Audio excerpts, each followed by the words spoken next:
Hello, everybody, and welcome to our commentary of Stanley Kubrick's masterpiece, A Clockwork Orange. This is Stanley Kubrick's movie, the one that he did after 2001, The Space Odyssey. This came out in 1970. Wait a minute. 1971, and it was on the 19th of December. Oh my god, I was minus 22 years old. I'm actually really glad we had Dwebs here because, believe it or not, audience, this movie was actually banned in England for years when it came out. Apparently it got a release in 1972 around here. It did, but after that, it was pretty much everybody started accusing this movie of being the cause of acts of violence all over England, and because of that, Kubrick left England because he lived in England at the time and went back to America. But then he came back to England later on because basically hashtag thanks England. You're welcome. Basically, audience, this is how it goes. When it comes to censorship, America tends to censor more sexual stuff, and yet the European ones tend to censor more violent stuff for some reason. Yes, Kubrick wanted to make a movie. Kubrick wanted to make a movie about violence and about how evil mankind can be, and by this point, he was the big master filmmaker that he's known for today. So Warner Brothers was pretty much giving him literally no restriction whatsoever.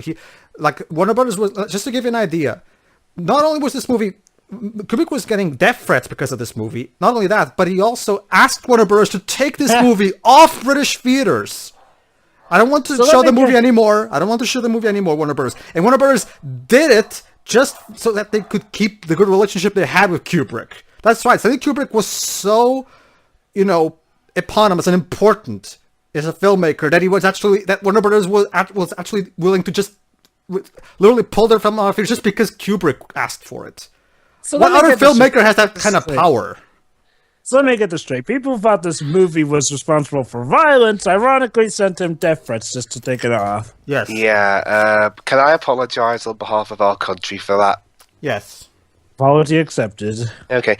Alright, let's stop beating around the bush and get this going. Start before the Warner Brothers logo, I believe? Yes. No. It starts right before the flash of red. Yeah. Oh, okay. Don't worry. You'll get what I mean. Everyone who's seen this movie knows what I mean. All right, audience. A little warning. Keep in mind this is a movie where, let's just say this movie isn't like any other movie you've ever seen. So keep an open mind when watching this. Unless you've seen it already. Starring Malcolm McDowell. Oh yeah, Malcolm McDowell. I love Malcolm McDowell. Anyway, we're all ready then.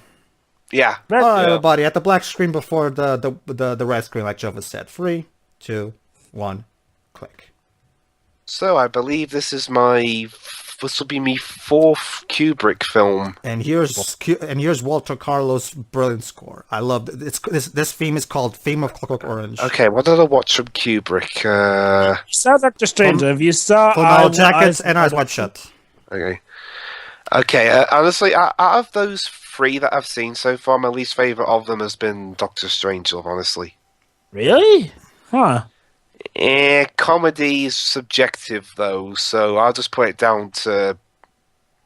that. So, Dwibs, do you like Malcolm McDowell? Yeah. All right, then then obviously you've heard that this is the role that made him famous. So. And there he is, right there, staring creepily pay attention. I love the music that plays during this scene. And of course, yes, everybody, to address the elephant in the room, yes, Conker's Bad Fur Day did a parody of this scene. And the music. Can I ask something of this Walter Carlos person? Yes, go ahead. What the hell happened to this guy when he did the score for the first Tron movie? I don't know. Tron Legacy score was better. And that was Daft Punk. And yes, they're drinking milk, or Drancrum as they like to call it. Drancrum. You'll see. Hold on. Okay, Plocco Veloset.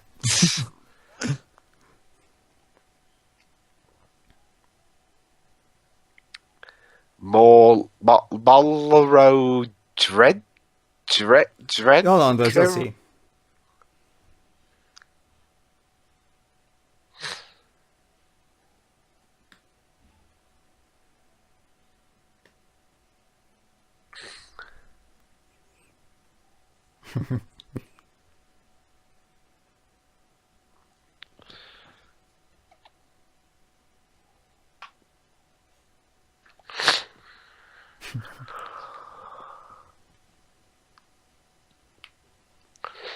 What a lovely room. Indeed. Yeah. Ultraviolence is what they basically call by beating the shit out of people. Okay, basically, Dwebs, Alex here, played by Malcolm McDowell, and his groupies. Basically, the author of this book basically wanted to take a jab at, how teenagers like to invent their own words, and that's where the Drankrom and ultraviolence terms come from. Basically, it's social commentary on how teenagers like to invent new words to, distance themselves from the older. sound important. Yeah. Stuff. And Kubrick kept that in. In fact, most of the narrations from Malcolm McDowell are taken directly from the book itself. Yes, for those who don't know, this is based off of My a book. God, I love this shot. Ladies and gentlemen, the tallest shadows in the world. Or should I be longest shadows? Tio, you've been silent recently. I'm just enjoying the movie for now. Don't worry, the time will come. Yeah. For a second there, I was worried we were going to have our first commentary with Tio in it to not have Tio talk. Oh yeah, so yeah, basically they're beating up this homeless guy. But not enough to kill him.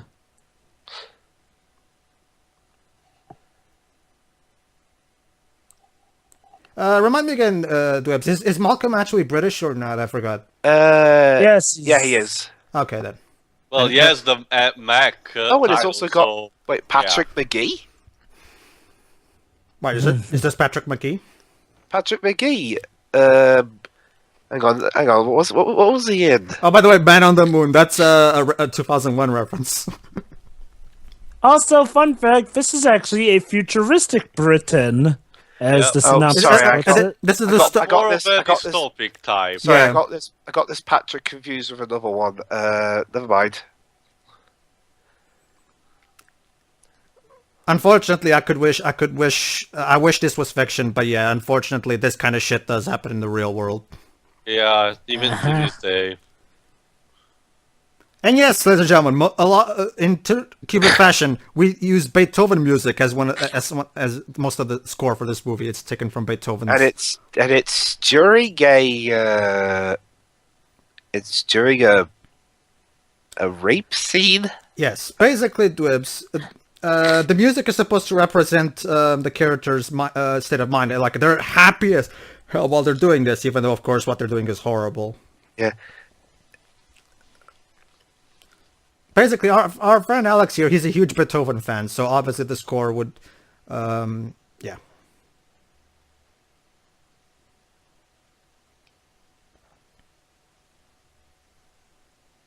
Jesus. Yeah. Don't worry, Dwebs. They will get their comeuppance. Nah, I just muted my camera so I could blow me nose. Yeah, I'm still ill. Oh, and by the way, while this is going on, allow me to say something to the fans of the book. Yes, I am aware that there's a certain major difference between this movie and the book, but we're commenting on the movie, so for now we'll just focus on the movie. I will bring up the big difference after we're done with this movie. Okay. In the post. I didn't even know this was based on a book, honestly. I'll bring it up after the movie. For now, let's focus on the movie. You know, you always gotta feel sorry for book writers like the guy who wrote Jaws or who wrote Jurassic Park or the book that this is based off of. A Clockwork Orange.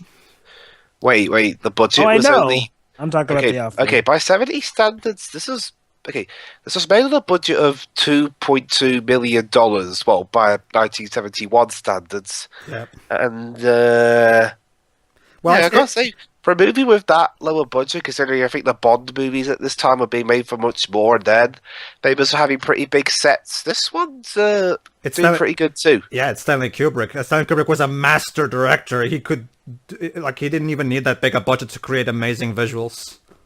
Yeah. Like I said this before, but I'll say it again. As a director, saying that Stanley Kubrick was ahead of his time is an understatement. Kubrick was ahead of our time.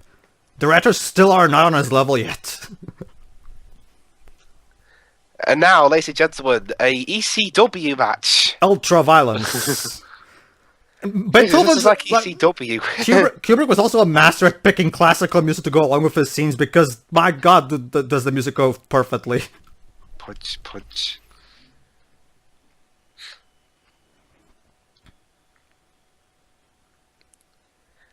I'm whistling here. That means stop. I'm bored. Let's go to the next amount of Rampage. Yes. Oh boy, we had such a fun day. We raped someone and beat an old man up, and we beat these other people up. What are we gonna do next? Well, actually, Dribs, they weren't the ones raping the woman. That was a rival gang who was doing it. And they just beat the living shit out of me. Because these lot kind of thought this lot were dressed the same as that other lot. Oh wait, no, they weren't. Crap. Christ, I'm losing myself already. It's a Kubrik film. Don't worry, you'll eventually catch up.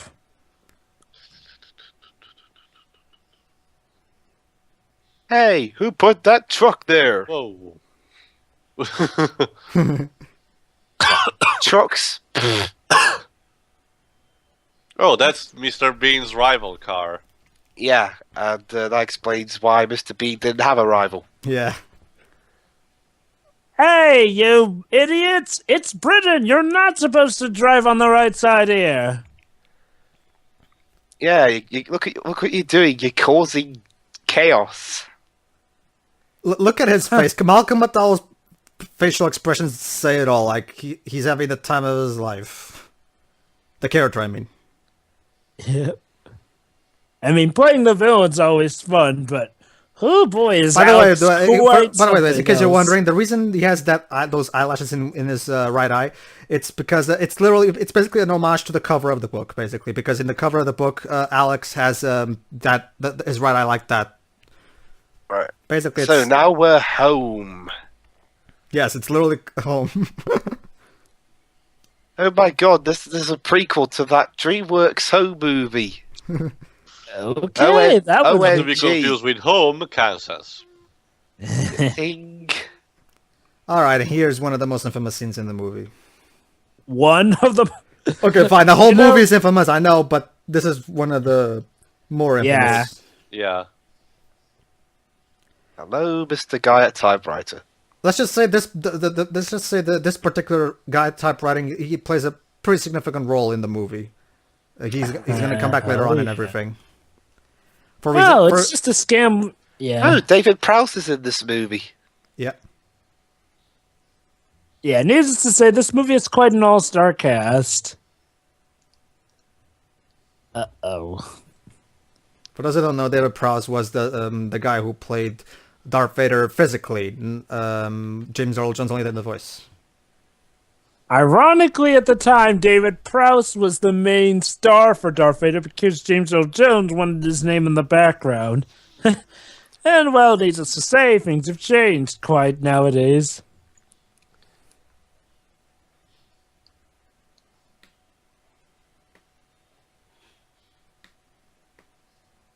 Aw, good-hearted minded folk. Yeah, I'm pretty sure they're good-minded, but isn't that what most robbers say? Oh boy. Yeah. See?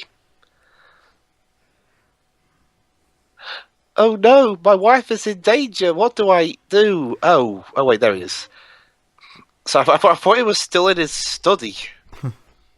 He got here pretty. He got to this place pretty quickly.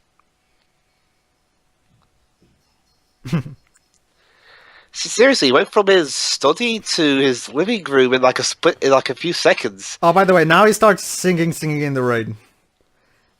And guess what? This was actually not in the script. This was Malcolm improvising. That's funny, because usually Kubrick with movies is a pretty strict guy. Actually, you'll be surprised, Wes, because even... Remember, Dweebs, I think I told you, but the ending of Doctor Strangelove was actually improvised, and Kubrick was so enthusiastic about it that said, okay, let's end with this. Yeah. Now, Kubrick was very open to ideas. It's just that it depends on what the situation.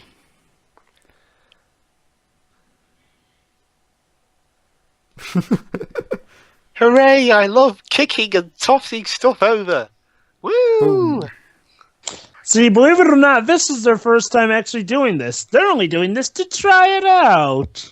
Yes. Oh, those playful scams.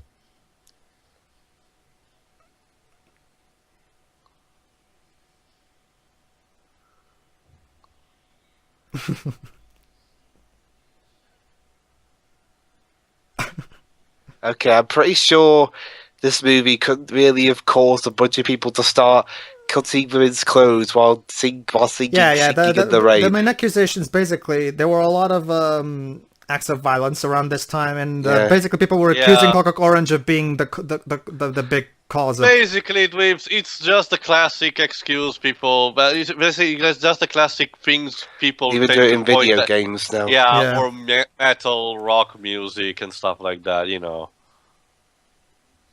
And yes, he's gonna rape her. Yep. Oh, because he saw Don't the worry, other gang doing it. don't worry, we don't see anything. Yeah. Basically, because he saw the other gang doing it, he thought, hey, we're not doing the best we can. Why don't we give it a shot? Literally. And yes, his nose is exactly a metaphor for what you think it is. Yes. Or Pinocchio. His dick. Wow, incredibly clean thinking, ironically. And now we're back at their bar. God, I love I'm this sure theme. this won't come back to bite you back whatsoever. Now will it, Alex? In fact, since this theme is back, allow me to bring back that opening, because that opening we saw with them drinking the drunk rum, that was if you ask me, that's one of the best openings of any movie ever. Why? Because it perfectly sets the mood for the movie, that you're in for something completely different and fucked up. Yeah. And it's kind of a neat jump scare because, dear Lord, does that stare about to send a shiver down one's soul. Oh, I love this one. Another thing I like is that this movie has a pretty fucking dark sense of humor. Do you mind if I touch you there? Thanks.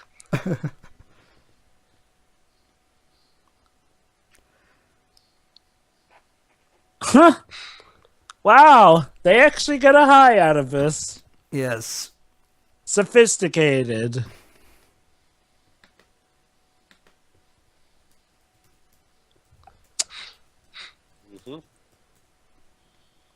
Suddenly futuristic America from Ace Attorney doesn't seem so bad in comparison.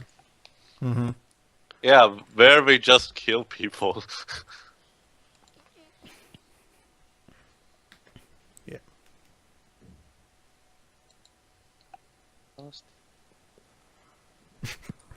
In case you're wondering, Waves, she's singing the Ode to Joy from Beethoven. Yeah, of course.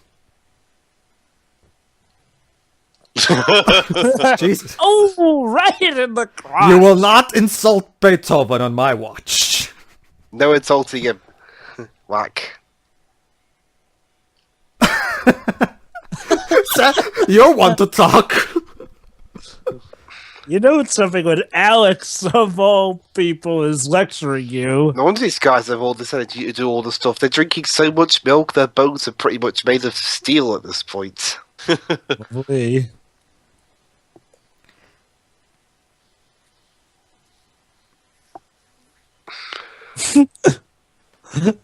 Oh, Malcolm McDowell owns the scene. Oh, he owns the fucking every movie. season. Like, He owns the serious. heck movie. Even he himself said that in the documentary of Life in Pictures that I have, he himself said every actor has that one role that they were born to play, and this was Malcolm's role.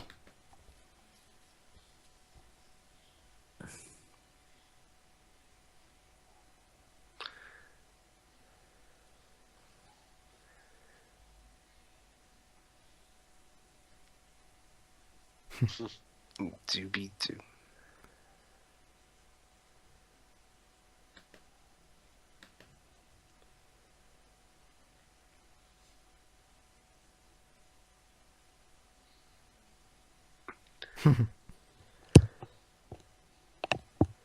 Right. Right. So yeah, as you can probably guess, Oh, dang. Future prison is, Fucked up. Yeah, I guess our recycling plan didn't go as well as we hoped. Well, that explains why there's so many people of different nationalities in Ace Attorney America. Of course, Guess graffiti. everyone's shoved off to there because everywhere else is a death hole. Except for that one cartoony place in London. So yeah, as you can probably guess by this point, Anthony Burgess, the author of the novel, wrote this as kind of a critique on the youth of England, basically. Did you like the movie? He did like the movie fine, but he felt... Again, I'll bring that up when I point out the differences with the book. One distinctive change that kind of, I wouldn't say made him mad, but was... He felt... notably... I'll bring it up. I'll bring it up after the movie for now. For now, let's just watch this. Alright. Okay, so this movie was filmed in... Yeah, it was filmed mostly on location in metropolitan London. Mm-hmm. Yep.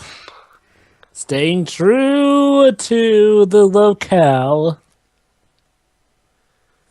Gotta love Yes. that. Gotta love how he has that yeah. picture of that woman. That's ironic. That's ironic. For a guy, for one of the most famous American directors, he's filmed quite a lot of his stuff here in England. Well, he enjoyed your country a lot, so I'll say. he has a snake. Oh. He has a pet snake. Without a cage. He's a very trusting fellow, I'll say. I mean, having a pet snake may be nice, but if it's something like a boa constrictor, you better watch out during the night. Of course. Oh, the 9th. Awesome. Ah, good old cassette tapes. Mm-hmm. It's hard to believe that there used to still be such a thing. Oh, look! Oh, the music that was used in the trailer for Steve Jobs. Really? Yeah. Yeah, Beethoven's 9th Symphony. It's very used in media in general. Hey, Snake! Also metaphor. Metaphor! Snakey. Metaphor, metaphor.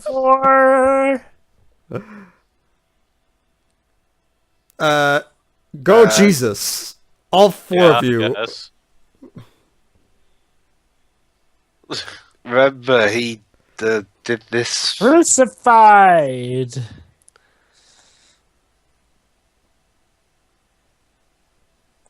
Everything that he loves. Violence, naked women, and Snake. And Oh, Beethoven. and Beethoven too. And Jesus. I'm not quite sure if the Jesus thing is meant to be his love of Jesus so much as his love of violence, because he purposely crucified him. Ugh. Oh yeah, okay, after this film was withdrawn from the cinemas, when it was next, we finally got this movie eventually in cinemas here in the UK after the initial takedown. Do you know when that was? One. A little after Kubrick's death. Eh. I don't get it. What is it with waiting for people to die before showing stuff? Well, thankfully, at least by that point, England was, you know what, that whole violence controversy was stupid anyway. Let's just... It took till 1999 for us to figure that out. Apparently. Oh, hey, 1999? Whew. Although, okay, to be fair, I think there's also some financial stuff involved in that.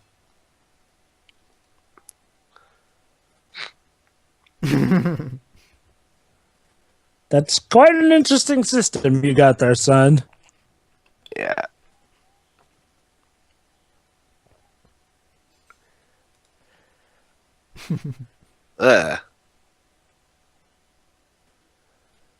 Well, this is definitely the 70s, alright? Those bright colours. Wow. And I thought our 70s were weird. Oh, you haven't seen those, Jover. Gotta love how the flower has a face. Yeah. Hey, remember that Life on Mars episode I showed you, Pedro? Yeah. That's pretty much 70s England. Yeah. Wow, so it was customary to dye your hair different colors? Not exactly, but there was a lot of brown. Ah. Ah. Ugh. Okay, I'm not quite sure what the whole sudden pull back from the door was. It was meant to frighten you with Beethoven's face. Yes. Gotta love how you make Beethoven of all things frightening. Beethoven's not that scary. If it were like, I don't know, maybe if it were like Vincent van Gogh, then yeah, that'd be scary without his ear. Okay. Well, leave it to Stanley Kubrik to make one of the most beloved musicians frightening.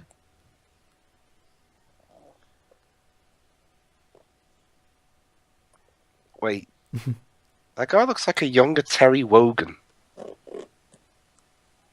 Maybe it is Terry Wogan. No, it isn't.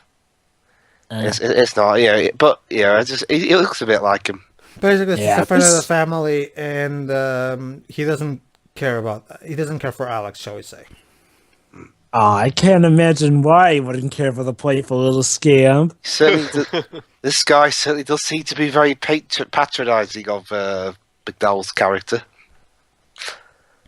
Please sit down. There's no way I'm gonna patronise you even more.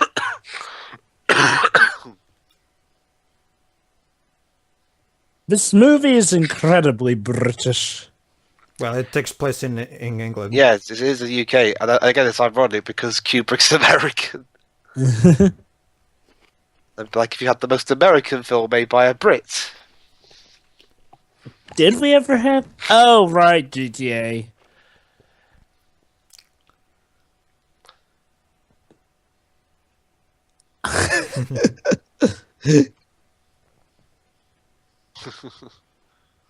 If anything, it's so cute to see Alex, who loves to narrate so much, be patronized to like he's a little Yeah. kid. Yeah. He's sitting there looking, okay, can I please talk to you now? No!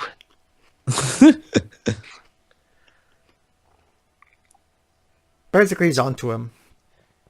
Did you say you got the Life in Pictures thing, Pedro? Yeah, life when- pictures.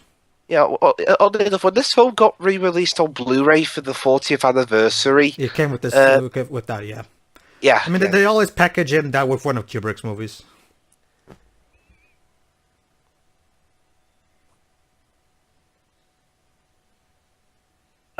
Sir, is it bad that you're actually making me feel more comfortable with Alex? You know, the fact that you're talking to him while he's in nothing but his underwear and lying down in bed with him. Oh, Oh my god, he's actually made Alex uncomfortable. yeah.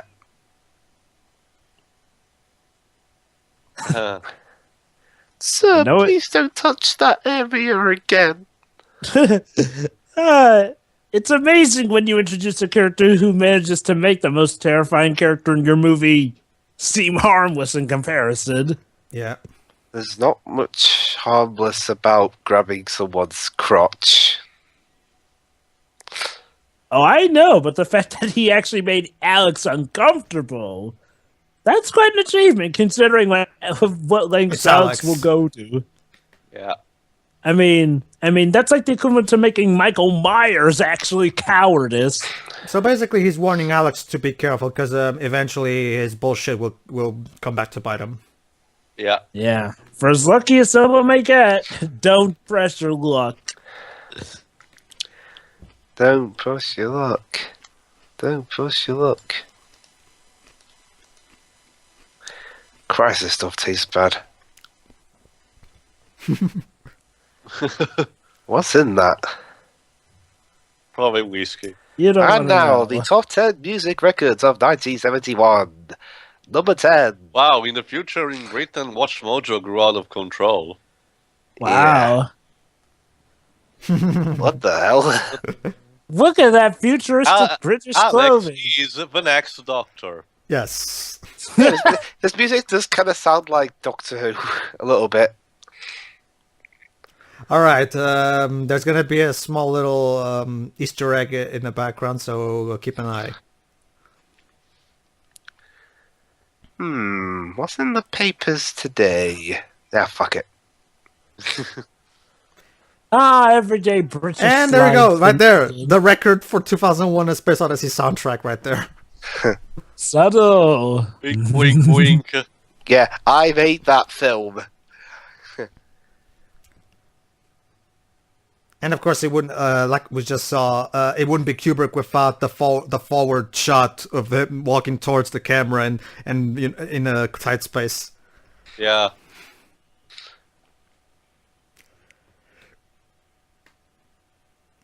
Oh boy! So now we have how we pick up chicks in English in England. This should be interesting.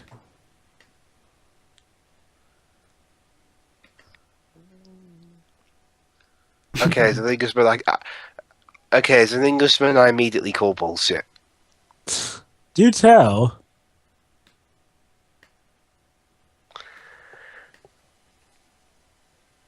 Maybe it was true or maybe it was true in the 70s or something. I don't know, wasn't there? I'm pretty sure this is supposed to be an exaggeration of reality.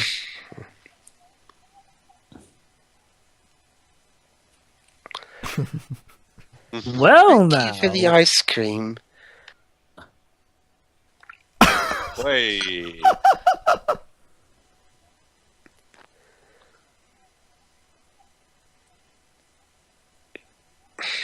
Poetry.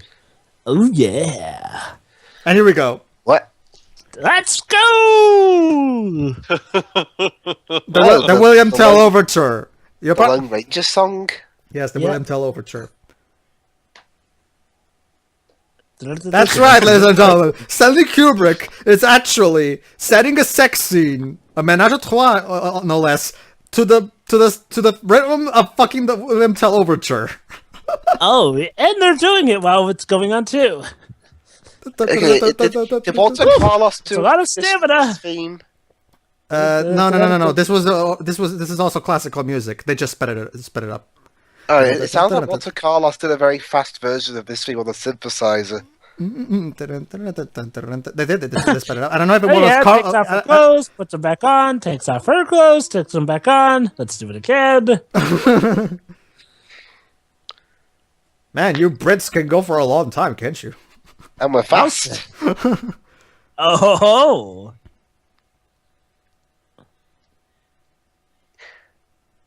Yeah, this bit sounds synthesized. It is. I don't know if it was Little Carlos who did it, but yeah, someone did. If it were him doing the synthesized version of William Tell Overture, he must have been pretty tired and was like, "Okay, Stanley, can I stop, please, now?"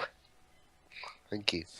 yeah, that's an interesting thing about this movie. For as gruesome as it is, it still manages to make that good amount of humor that disturbingly lightens the mood at times.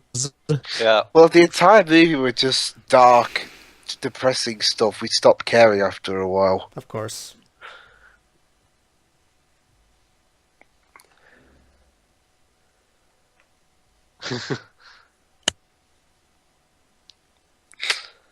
Okay, the artists who made those things on the walls are, they certainly have a good imagination.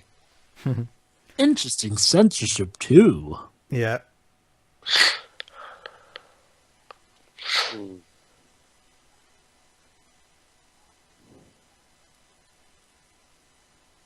I'll bet you did. 2 of them.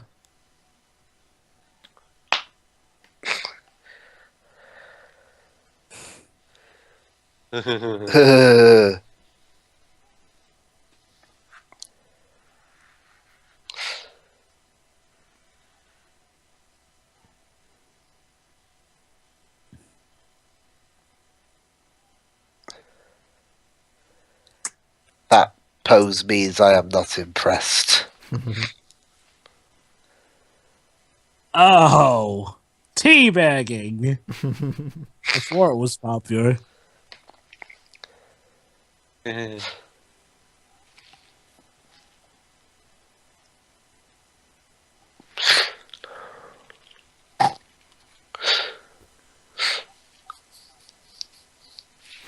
Well, it's definitely Malcolm McDowell doing what he does best, playing the villain. Yeah. And frightening people. Yeah. Oddly enough, this is the guy they picked to play Dr. Loomis in the rebooted Halloween films. Yes, I know about that. Ironic having him play opposite Michael Myers. Although apparently they turned his character into a douchebag in the second movie. I know.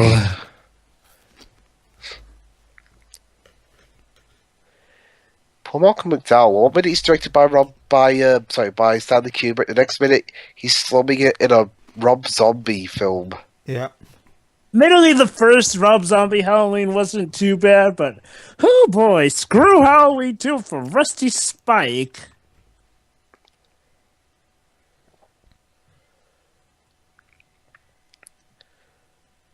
Ooh, the Shining stuff. So Is what? that Did this guy betray them or something? You'll see, you'll see. Dweebs. Yeah, I thought so.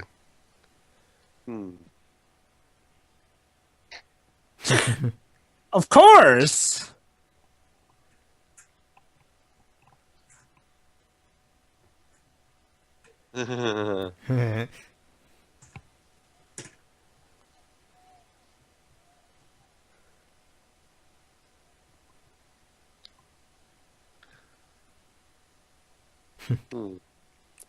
Yeah. Now let's just see if you end up regretting that.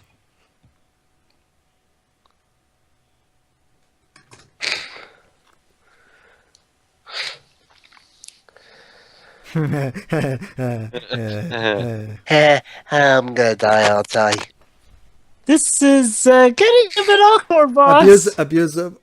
This is such an abusive relationship. Oh, here we go. Oh. The most famous scene in the movie. Yeah. So yeah, obviously no one crosses Alex the Large and gets away with it.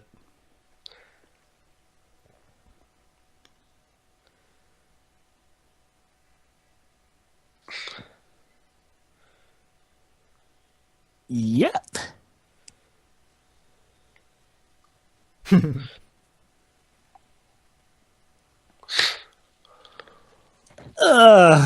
By all means.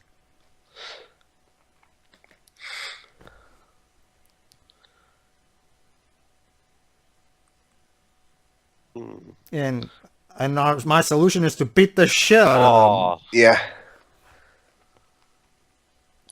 Kick. Oh no! Rivers There. are lethal! Splash.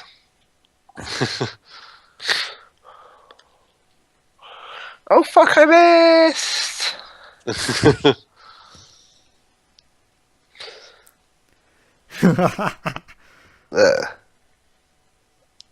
Holy Oh, shit. crap. Don't worry, I will save you. I'm totally not trying to stab you in the back. So yeah, basically he's gonna punish him by making a cut on his end. There you go. This is gonna kill him. No. Remember, Nah, he's Alex. He wouldn't We waste just need to teach a lesson. he's please. teaching them a lesson. that. And surprisingly, believe it or not, Alex has never done murder. Believe it or not. Well, not yet. Yeah, not yet. I mean, believe it or not, he's kept himself somewhat restrained. Ironically. So yeah, for now on we do as I say. Otherwise, this happens again. Another dip in the drink. And this time it might be on your wrist or your neck.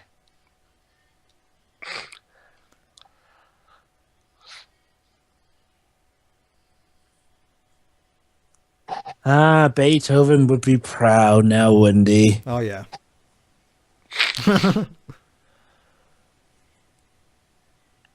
Yeah, nothing ever has to change. Yeah. As long as you all behave, we'll never have to talk about this again. Deal? Deal. Right. Yeah.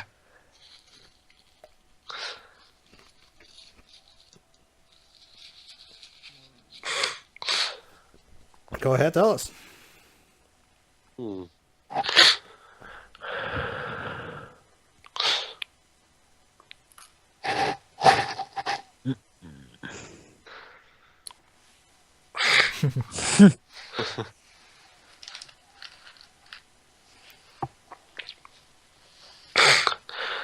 I was on. gonna have us wear these hats. Oh, here we go. Kitties!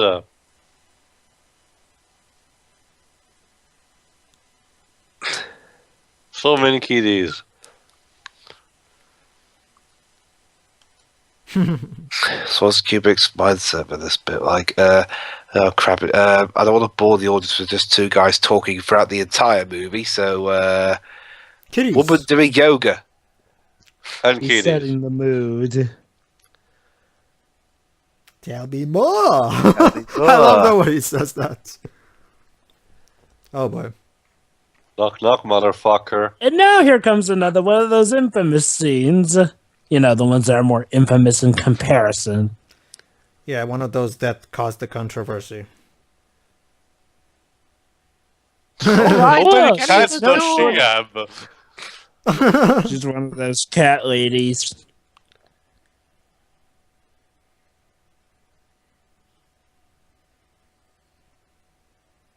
It's all the same excuse.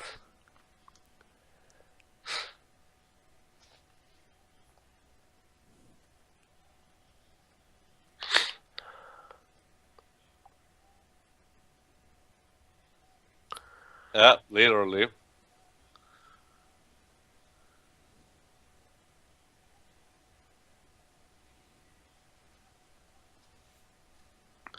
Oh, nice.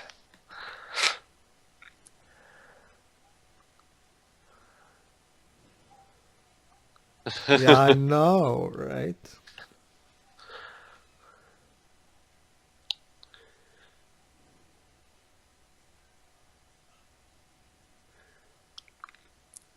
Okay. Oh, so- funny. I thought he was going to try and burst the door down. Don't worry, because they have a plan.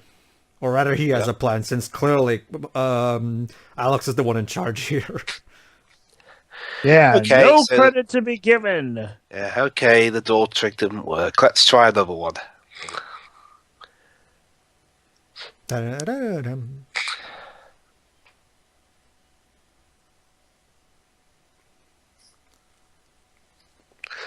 Alright, guys, let's try and be quiet.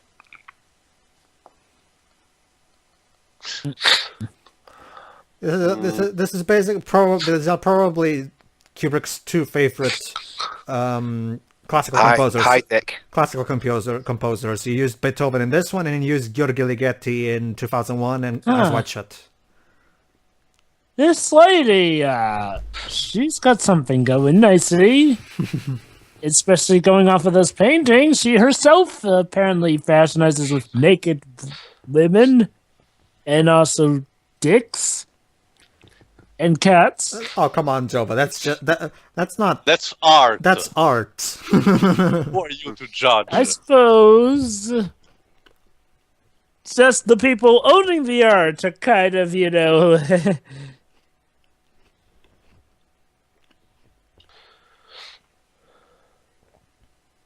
Aw, how nice. She's trying to call the police for them.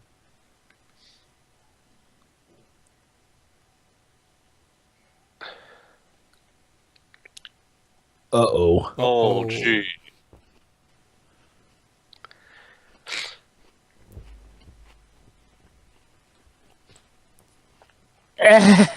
Yeah. Yeah. Okay, guys, I propose that next time we knock on someone's door, we need to come up with a better excuse. Yeah. See, Alex doesn't like change. He's wearing the nose again. You know, that would be amazing too. If he looked at this thing and he said, if he looked at that thing and he said, "Oh, so you're into this, aren't you?"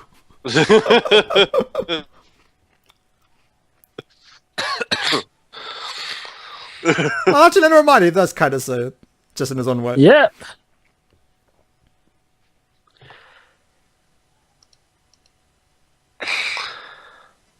But I like looking at these. It's a dick. You see, Reeves? That's art. It's just a dick. Can apparently do that. Oh!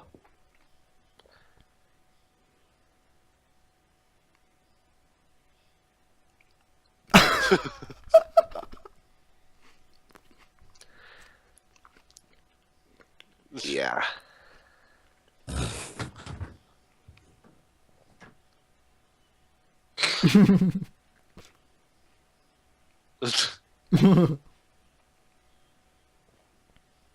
Don't get too close. Oh, look, a statue of Beethoven's head. Fitting.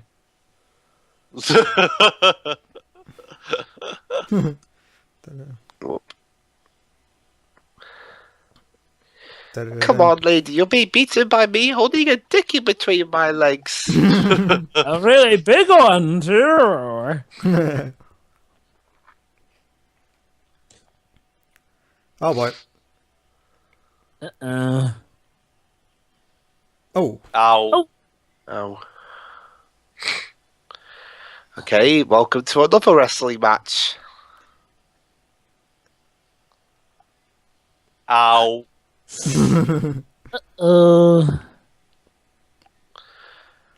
Oh crap. And now he's suddenly So starting she to was realize. killed by a dick. Yes. Yep. A dick to the face. And here's the ironic thing. He wasn't hoping to kill. Basically, Well, get the right that- telling that off just of That's his yeah. That's one of the more brilliant plot points in this Yeah. movie. The fact that what gets him arrested was actually an accident, believe it or not. That's brilliant if you think about it. It's Oh, not only that. like, I'm pretty sure someone like Jova who's religious will probably say this is divine retribution. Oh yeah, even better, his pals kind of got sick of getting abused by him, so they're going to sell him out. Yeah. So, sorry, I missed that bit. What happened? Basically, his droogies got tired of his shit and decided to basically, sell him out to the police. Yeah, you're fired. So yeah, he's about to get his just desserts and then some. So that wasn't Malcolm McDowell that got hit. It was Malcolm McDowell that got hit. Oh. And All right, so fittingly now that by we the got to very know guy Alex- whose hand he cut. So now we got to know Alex and exactly what kind of person he is. Now this is where the movie really gets interesting, because now it's time. The movie really will give food for thought about what is ethic about fighting evil or not. I always find it ironic that for all the crimes he commits, he never wanted to kill anyone. I know, right? Brilliant. It's brilliant. It's so the irony of it all is so awesome. I think. It's like, yeah, he's evil, but even this guy, even freaking Alex has standards.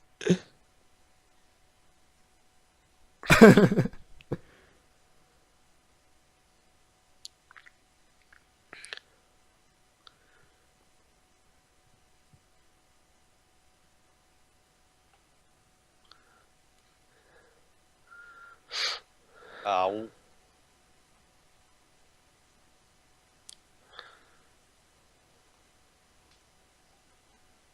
Oh, Oh. Yeah. he really likes to do that crotch grab. Well, to be fair, it does Oh, take and right look down. who else is here. Of course. Yes, I'm here to be the ultimate douchebag and give my comeuppance. It's amazing when the douchebag actually still looks like a douchebag compared to the ultra super bad guy of the film. Ultra-violent, you mean, Jova? Oh, what are you saying, Pedro? That's just what some new teenager Lang speak. Wow. Bloodied in a corner and everything.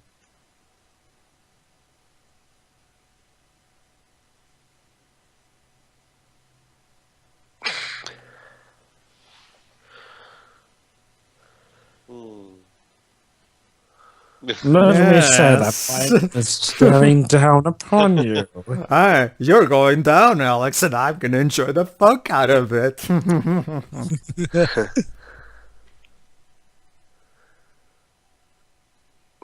Right.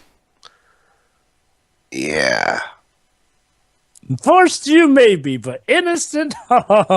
That's where you sit.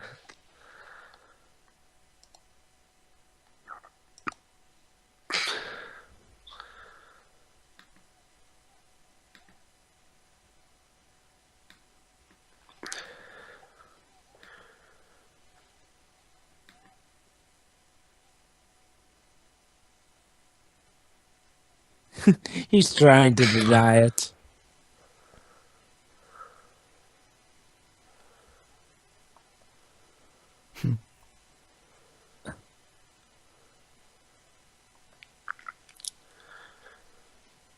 You know, it's amazing how this movie actually at times makes me feel sorry for Alex. It's like, What's the no, good? I shouldn't be feeling Oh, sorry for oh! him. Don't worry, Joe. I'll bring that topic up when later on, when it becomes even more obvious what Kubrick's trying to do with this movie. I know, it's just... I know. It's just like, well, the amazing thing is, like, we haven't even gotten to that part, and yet somehow Kubrick makes me feel sorry for this piece of crap here. And now, welcome to... Well, Dwibs, you're the English one. Where is this? The British equivalent. it's a prison. Yeah, it go. looks like the Pentagon. It looks like a prison. All right then. It looks like an asterisk. Maybe it's a mental ward. Oh, nope, you're right. So yeah, now he's doing time. I guess since it was accidental murder, he doesn't have to spend life there. Even if the murder was accidental. Well, I think it's called manslaughter around here. Let's not forget all the other Yeah, crimes it's he called made. manslaughter. Oh, that too.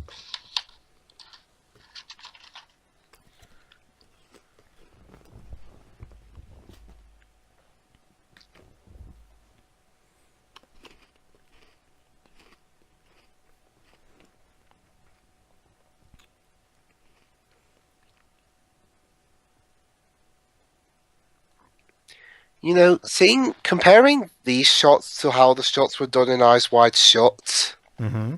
Yes. I don't really remember there being a lot of static camera shots. Well, the thing about movie. Kubrick is that he was pretty much a chameleon in terms of threading. Like he often, even Spielberg himself, so that he often changed style depending on the tone of the movie and what the themes of the movie were. Tell me about That's it. another awesome thing about Kubrick. Like every the fact that he movie, could also do comedy too. while you can tell this is definitely from the you can tell this is from the same director of bold movies like Full Metal Jacket and Eyes Wide Shut. It could every one of his movies feels like it was made by a different person in some way. He never repeats himself. He has some similar clicks here and there, like, well, believe it or not, I can actually notice some similar character traits between characters here and that of Doctor Strangelove. But other than that, yeah, Pedro's right. He was very capable of doing different styles. Like, 1 minute he's doing comedy, next he's doing this, and next he's doing full-blown thriller horror with The Shining. Oh, yeah, and the black comedy here.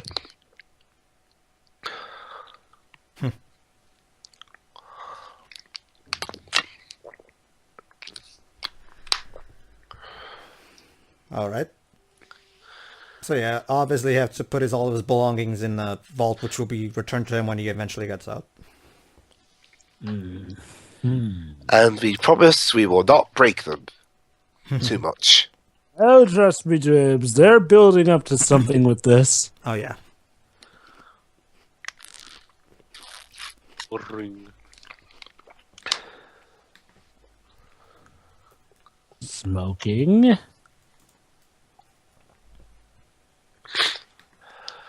Oh, I wonder what he uses those for.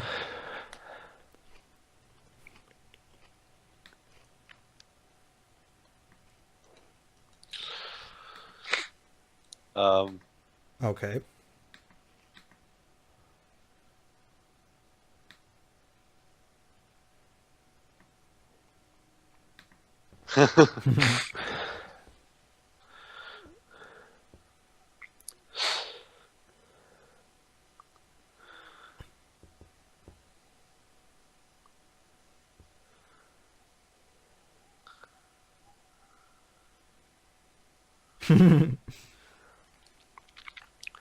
This is the Wow. happiest police officer I've ever seen. Huh. You can I tell- didn't know British prisons were this you hammy. can just I can picture this policeman going tonight to his house with his wife. Honey, I did it. We finally booked Alex the Large. And then she's like, yeah, whatever. Huh. James, you never told me that British prisons are this over the top. Huh. Maybe this is why they shoved all the Australians off to, well, Australia.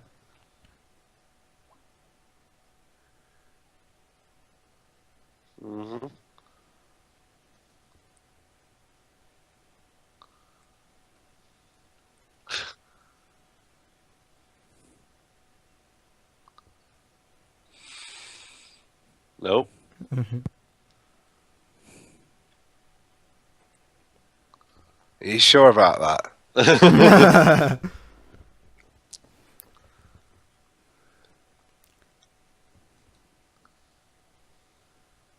And now censorship, Austin Power style. Yep.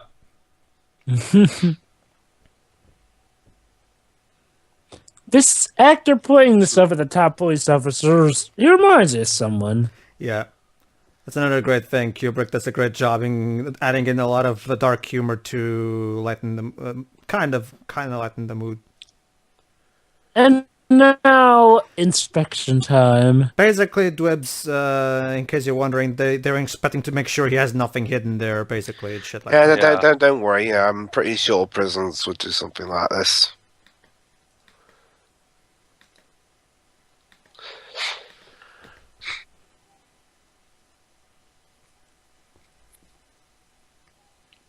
Ladies and gentlemen, British priests. Yeah. I love his face. You look pleasure like, what the fuck is he talking about? Yeah, I'm a Christian, and even I'm sort of snickering here. This is a priest? This is most unorthodox. Oh,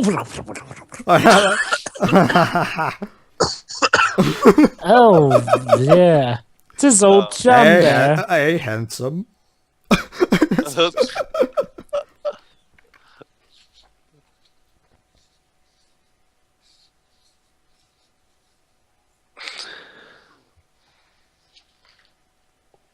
Yes, we all know about hell.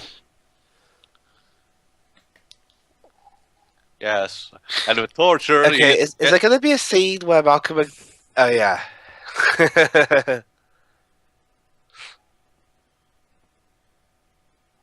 Yeah, I was going to say, is there going to be a scene where Malcolm McDowell just breaks out and shoots the priest or something? Let's just say, Dwebs, that let's just say... Again, they're building up to something with this. Yeah.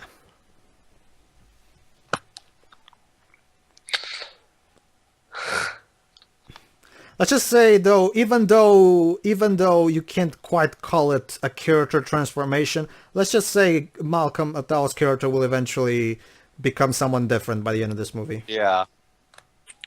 Very different.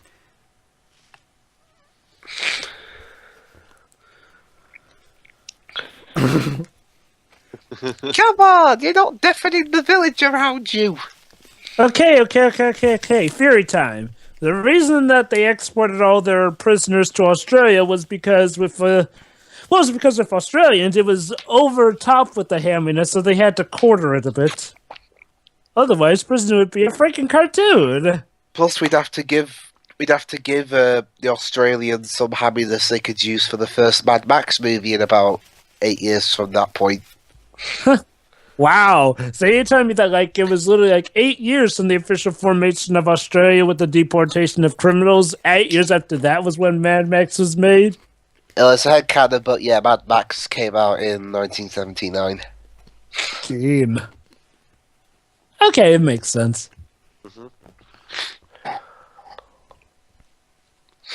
Boy, as far as prison uniforms go, you lucked out with that one.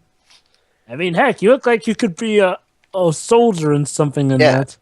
Wait, what? Oh, hi, Jesus. He's he's now getting education in the library, including Bible and shit. Are we in a different movie now? No, this is him. No, don't worry, we're not in The Passion from Mel Gibson. See, Mel there you go. Gibson Oh, and now he's like envisioning this. himself as the Roman who whipped Jesus while he was going to sacrifice himself. Oh, I do love whipping Jesus. It looks a lot like Elijah Wood playing Bilbo Baggins. Spartacus reference? Yeah. Basically, the movie he made before Lolita. Thank you. God knows how many times I've seen. Yeah, but that one has of preached Kubrick's talking very first movies was Spartacus with Kirk Douglas. Yeah. I was going to say, And now it's time for a little bit of... Hold on, what is this? Thank God, he said, I don't really like the last bit because we had preachy, talky endings. Well, Well, then again, I don't like preachy talking in general, so... Alex, you and your I have to fantasies. give Alex this. He has quite a vivid imagination, even in the bowels of prison. Ah.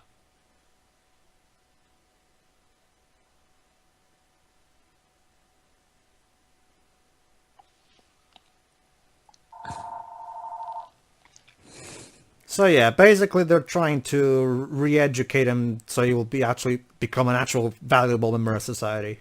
Yeah.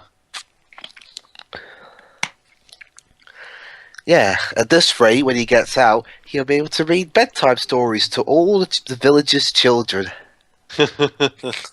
Yeah, just put the children in, just to be safe. Put the children in an anti-shark tank, just to be a bit safe. Yeah, you never know when you might need that tank.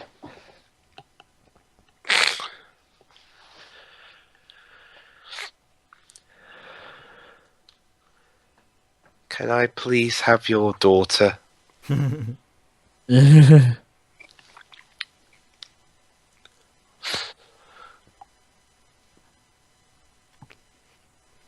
Aside from the food, the atmosphere.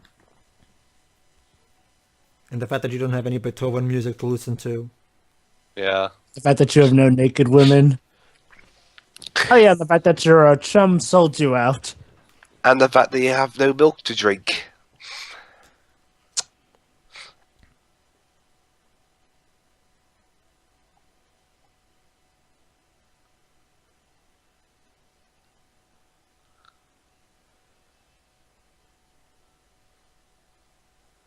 Oh boy, here it comes.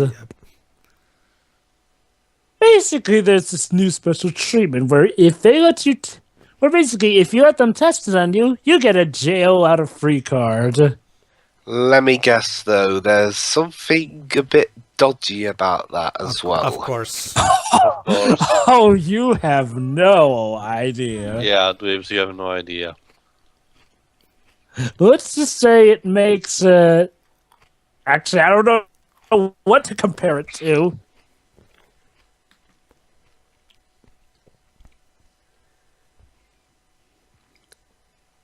Did you ever actually say a Clockwork Orange in the movie so you can say roll credits?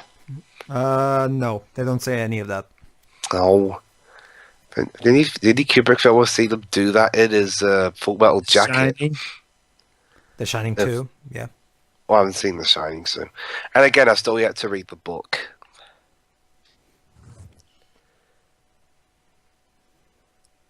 By the way, if you read the book, Dribs, make sure to read the sequel, which was made in 2013. A bit late to make a sequel to The Shining, aren't you, Stephen? Yeah, No, but wouldn't but you know it never. was still a big hit? Go figure. Well, yeah, because of the Kubrick movie, The Shining continued to No, be no, popular. no. I'm talking about the book, though. True, but let's face it. I mean, Well, you can't just ignore the the book. I mean, there's a reason. No. I'm not. the first Obviously, the book has its popularity, but the Kubrick's movie definitely boosted its popularity. Sure. It did boost it, but I'm not quite sure that the movie was necessarily the only reason that sequel still got acclaim, since Stephen King still does have his resume. That said, though, Dr. Sleep is awesome. You know, I'm half expecting one of. I was gonna say. I was half expecting one of those guys to punch the other. Again, those are quite some regal prison uniforms. But the power of editing stopped that from happening. Graduation. Father of the free. Surprisingly enough, we don't use that for graduation, for actual graduation, so it's not that common. What do you use? We don't use it. I mean, what do you use anything for graduation? No, it's basically just the professors congratulating with the, students. So what is it like? Well done, you graduated. Fuck off. Yeah, pretty much. No ceremonies. No. Honestly, the families of the student tend to organize a party on their own, but that's just about it.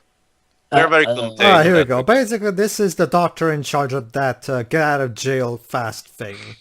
Basically, he's come to check out on the prisoners to see if he can find someone he's interested in. Oh, look, of course. He's studying Alex, figuring out all the things Yeah, I he mean, likes. it's not like he's gonna not pick the main character of the movie, is he? Well, not just that, dude, but Alex is the most special of Wild-Webs, them. Wild-Webs, unlike David Fincher, Kubrick has a subplot actually go somewhere.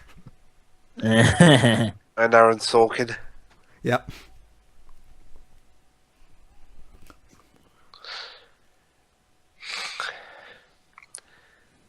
Go on, go faster!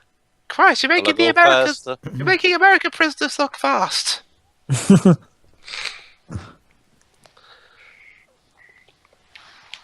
Congratulations, gentlemen. This will be one of your days to finally move on to a greater level of society.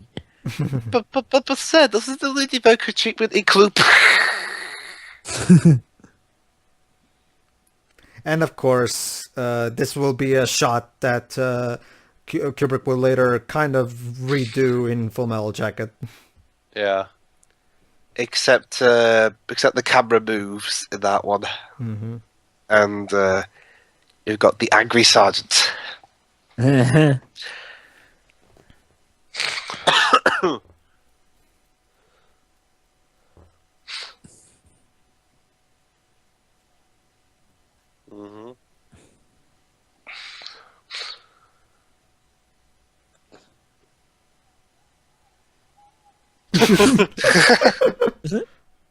Jesus Christ.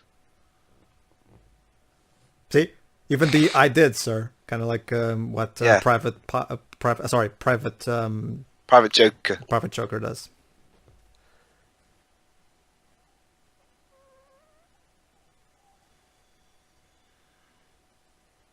Yes, very excellent.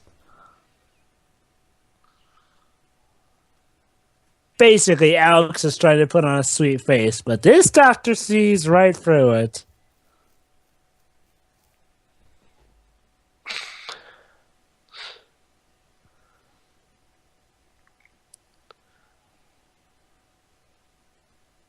Oh, I'm sure you'll be thanking him Oh, yeah. by the next few Yeah. minutes, Alex.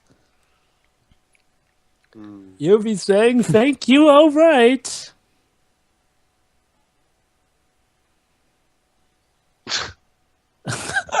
Does he have to shout every single thing he says?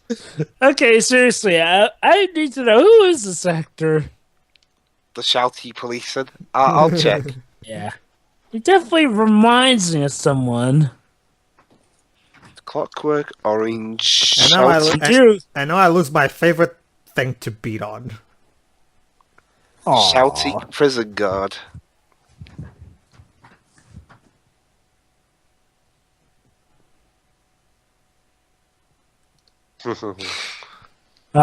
Psychology Back in a in my day, prison. we used electrocution and shit. And now they're actually talking about psychology. Michael Prison level Bates, things. Jover. Michael Bates. Michael Bates. I've heard that name. Michael. It does sound familiar Bates. to me too, actually. I'll check. I'll remember. Oh, he passed away 7 years after this film came out. Shame. I Huh. like him in this movie. He was only 57.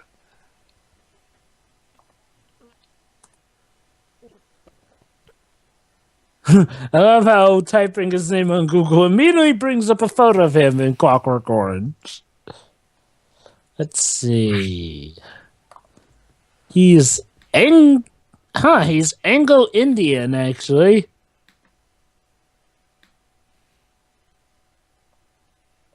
Let's see. Oh, I see. He's in the Body Adventures of Tom Jones. No Sex Please, We're British. Frenzy. Clockwork Orange. The Rise and Rise of Michael Rimmer. Every home should have one. Patton. Ah, there we go. And Arthur, Battle Britain. Ooh, he's been in quite a few things. Sign here, and here, and here.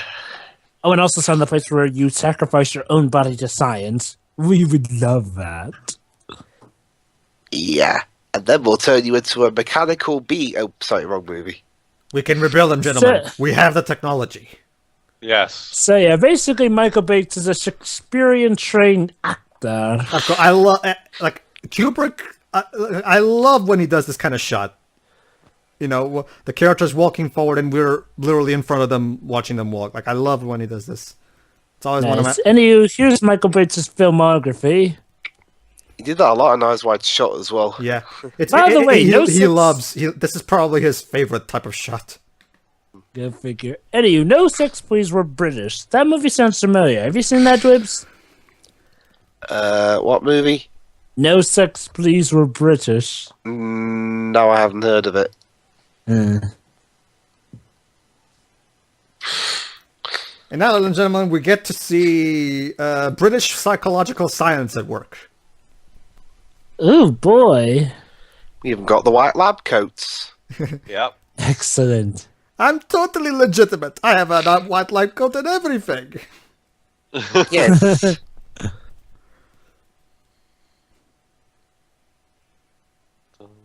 Does every signing a British paper involve an orchestra? Of course. I mean... I wish.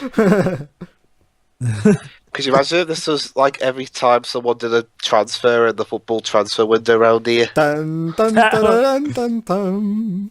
And sometimes when it's the player going away from the club, like when Stoke signed that Porto player recently.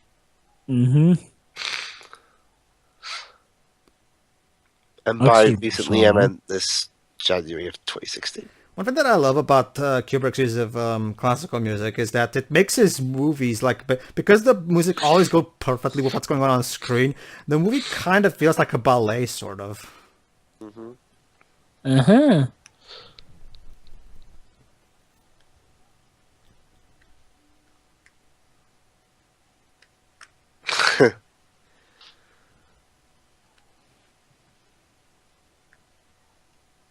Oh, yes, they can. Yes. Yes, thank you. No, I don't have to listen Oh, to hey, him shout everything anymore. seems majestic and... Look at him. I wanted to beat him up some more.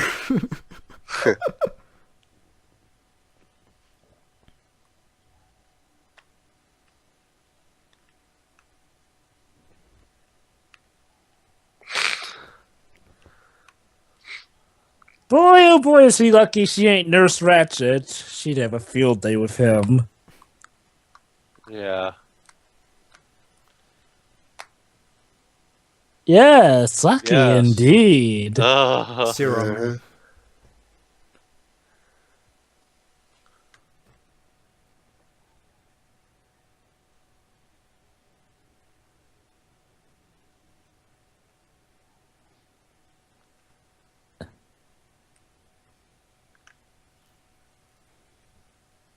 Okay. Alright. This sounds like the opening to a porno film. And no, that does not mean you can have sex with me, so shut up and turn over. Oh, it's a shame I don't have my that giant dick I once used. That's right, Dwibs. They're going to show in some films. I think I know what scene you're talking about now. Ah, yeah, here we go. Yeah, of course.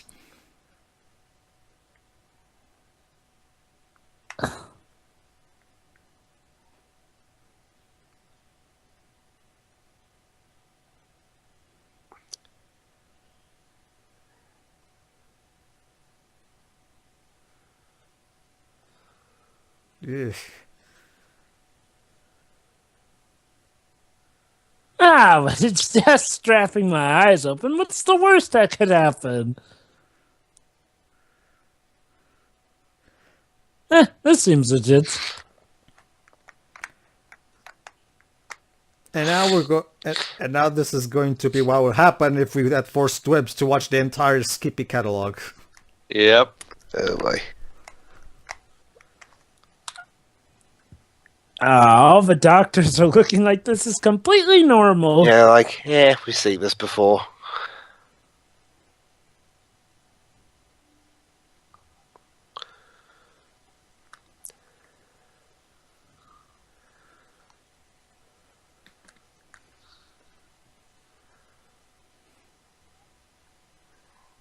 He's enjoying That it face. at first.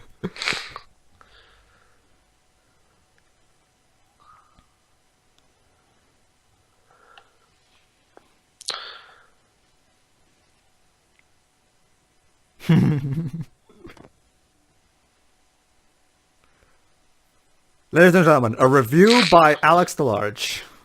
10 out of 10.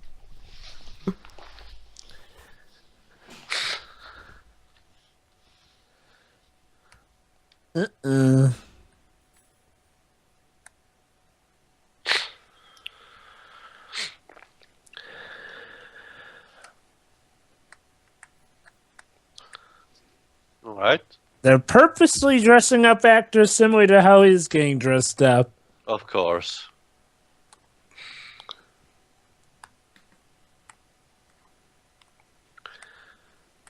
And here we go. Ladies and gentlemen, here's what would happen if we forced Dwebs here to watch the entire Skippy catalog. Back to back. Yes, back to back.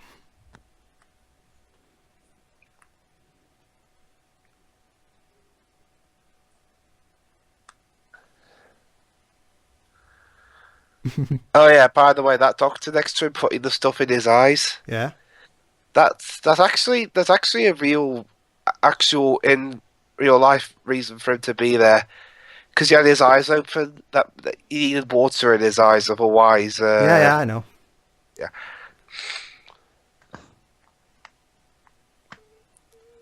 Ta-da. Yes. That's right. They're going to terrorize them into not terrorizing people. Yep. And this is the part where where the movie really gets really thought provoking, because what I love about this movie is that how objectively it presents its story. Like, it doesn't take a side. It doesn't ask you to feel sorry for Alex, and it doesn't ask you to hate Alex either. Instead, it presents to you this is what happened. Now make up your own conclusions. What do you think? Who do you think is in the wrong here? You know what's even worse is the fact that he can't even listen to his beloved music now.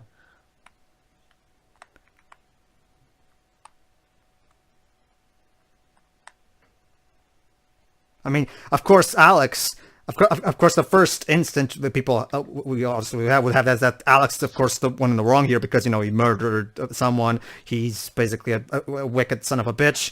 But at the same time, these people are psychologically destroying him inside, all for the purpose of supposedly curing him. So in a way, aren't they also kind of evil in their own way? I mean, is this method? Is this really how we should combat evil? By basically psychologically neutering people? And this is when the first time I saw this was the point where I really started to see the brilliance of this movie, because it really is food for thought. Like, which side do you pick? Like, I always love to talk about people about this movie. Like, what's your side? What do you think?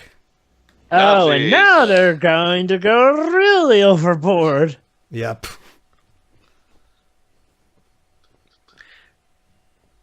Synthesized trumpets. Woo!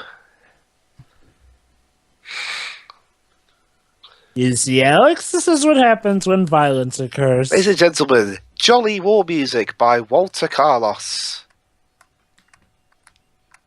By the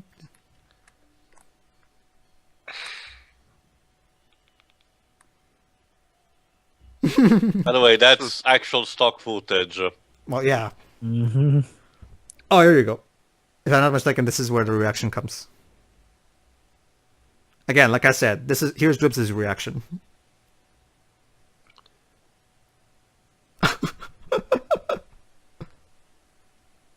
He's still using the word ultraviolence.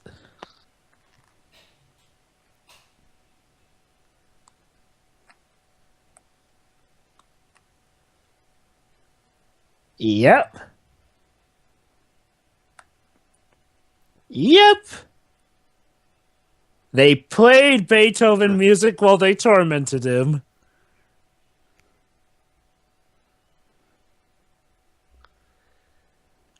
And this is Malcolm McDowell reacting to the rest of his career at some point. But his career is overall fine, aside from hold on.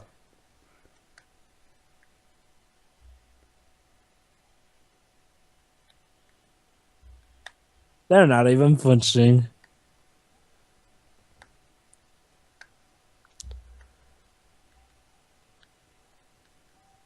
How could you use Beethoven Okay, never mind. This me? is Dwebs' reaction to shitty filmmakers using good composers.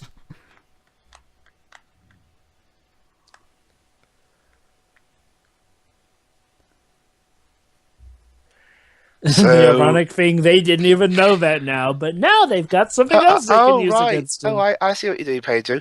This would be my reaction if I was as insane as this guy hearing Don Davis waste his talents on a Chaos movie. There you go. Oh, wait, that happened.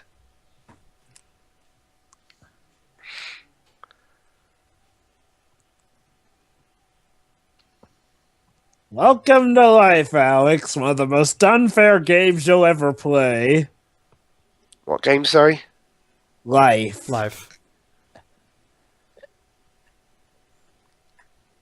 Do. Oh, isn't this lovely?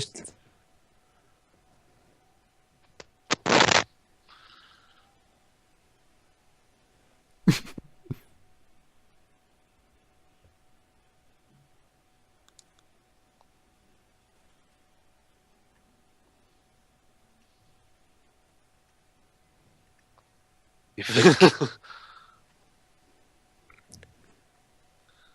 What do you think, Dwebs? Do you think he's sincere? Well, he was a guy that kept raping people and stuff. So should we keep torture? Should we keep up the torture? We're stopped now, so it's a bit too late. And here comes to the big question. How far does one go to better oneself or another person? Ladies and gentlemen, welcome to our stage production of A Clockwork Orange. Because when you think about it, they're using his favorite music and musician to torment him. And using a synthesized version of it. How dare you sympathize, Ludwig van? And now it's time for a public demonstration.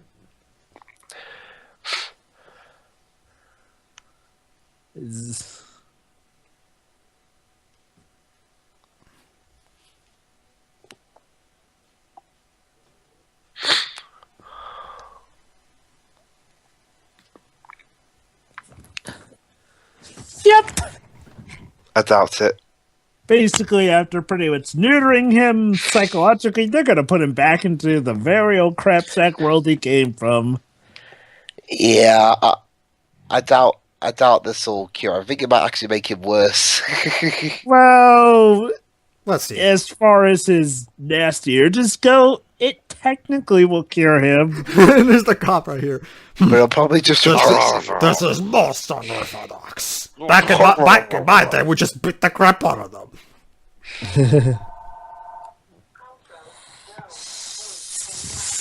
Excuse me, sir. May I speak, please? Remember, Dwebs, he's become neutered. At this point, he just does whatever he's told. Right. Let me guess. Later on, he's going to be told to keep doing the crime stuff. No. Yeah, no, Dwibs. We were not from now on. He's going to ride the straight and narrow. Watch. So they're going to basically the entire point of this presentation is to demonstrate how now he literally will not resort to violence in any situation, basically, or ultra violence, as the old Alex would call it.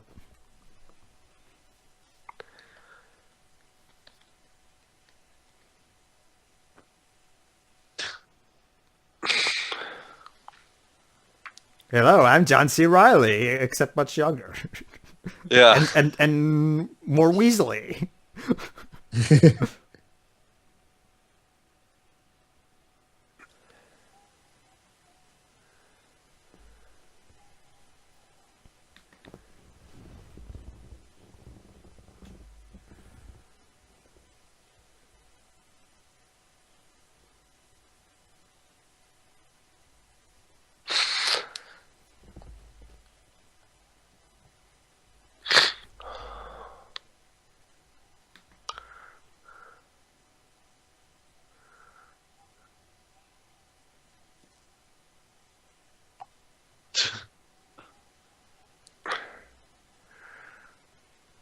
He can't even fight back.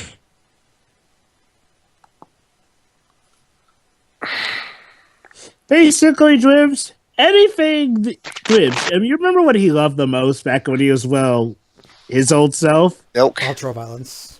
No. Ultraviolence, naked women, Beethoven's music, milk, and whatnot. Basically, if he tries to do any of those things, he'll go violently ill.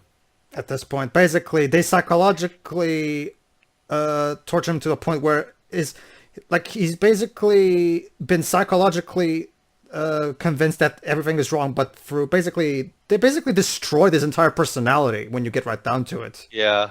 Right. Basically, everything he loved to do that was, everything he loved is now stuff that will make him literally ill at the very thought of it.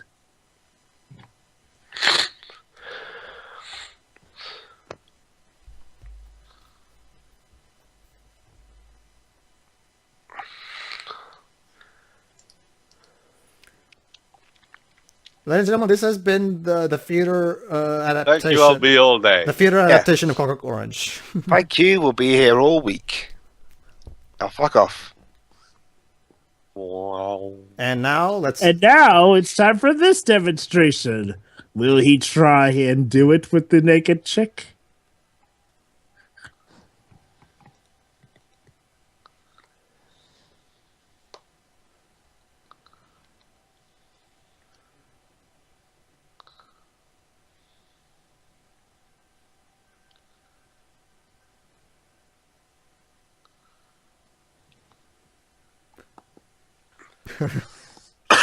I love how it goes completely black in the background as she's walking towards them. To me, I interpret that as basically at this point there's literally he literally sees nothing but her at this point.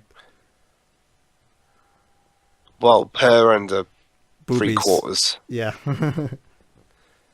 Unfortunately, they literally The guard. Now's really not the time, Mr. Guard.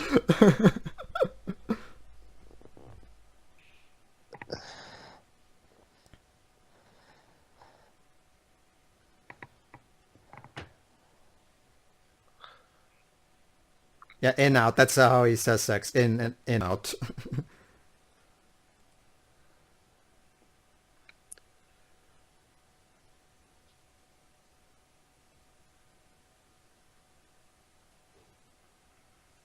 He can't even do that.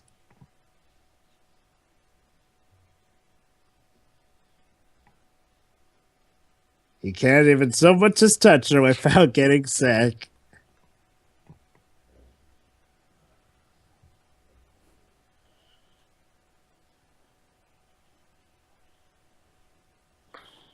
Okay, I think this is a good enough as a time as anyone for me to ask which side is each of us on. Personally, I don't. I think neither side is either right or wrong. I think this is just a very too complex an issue to really decide on one. Like Dwiz, what do you think? Do you think what they did was right, or do you think they deserved it? It's a little bit weird having him nearly throw up when he's about to do something like that.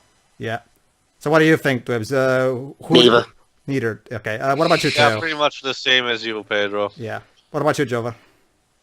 It's a bit different with me. I'll put it like this. Alex definitely had something like this coming. However, they were a bit extreme with it in saying it's like, well, I would say that he definitely deserves something like this, but all the same, they went too far with it. It's a very gray issue. And that's why I love it. This is perfect moral ambiguity. Like, and because of this, the movie becomes incredibly thought-provoking. Like, I could spend hours talking about the various implications of the various actions that this movie partakes in. And again, the most ironic thing is like, well, the one time when he tells the truth is when he gets in trouble the most. Granted, all his other things probably dialed up to this.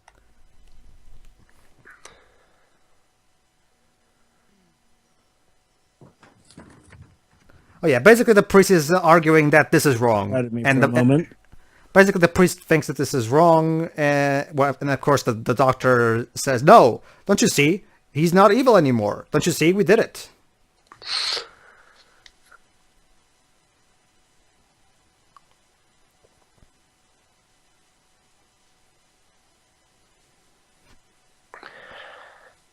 But what if he does kill a fly? There you go, Dwebs. Like, imagine if, for example, he accidentally steps on a bug. Yeah. He might go nuts. Oh.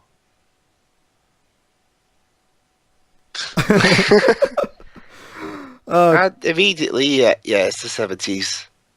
Brown, this kind of music. There you go, ladies and gentlemen. The brand new Alex the Large.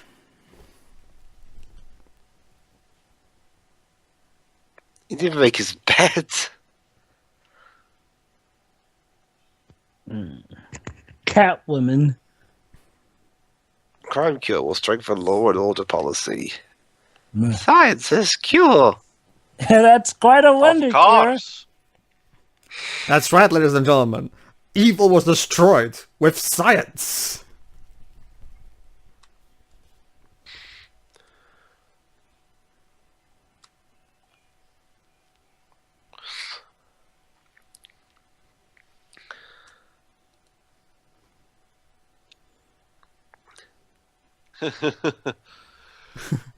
So, sorry, Alex. Old habits die hard.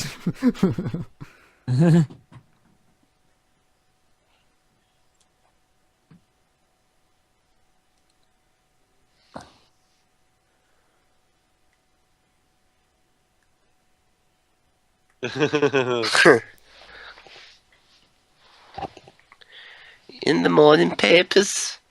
Yeah. We do actually kind of talk like that. Uh-huh.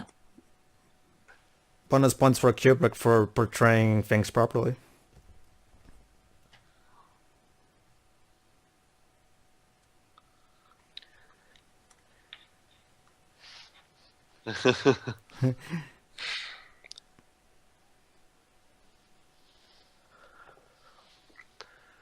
Hmm?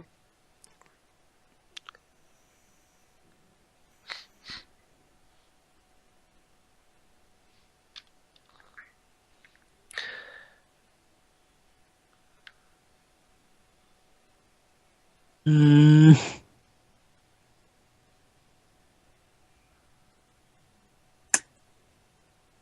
Do, do, do, do. Awkward.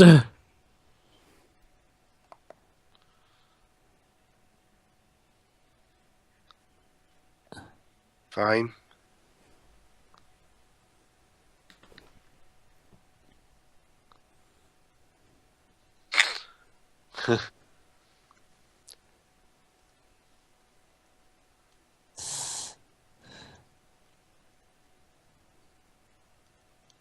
Uh-huh.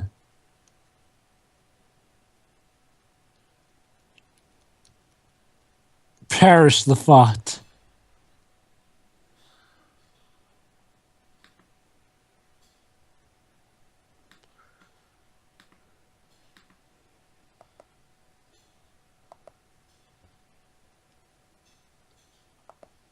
Elgin.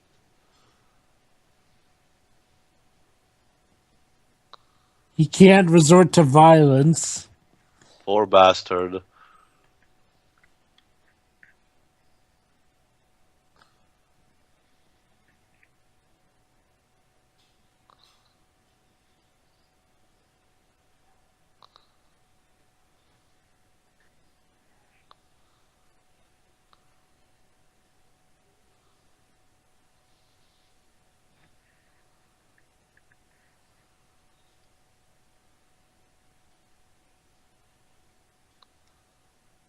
Hmm.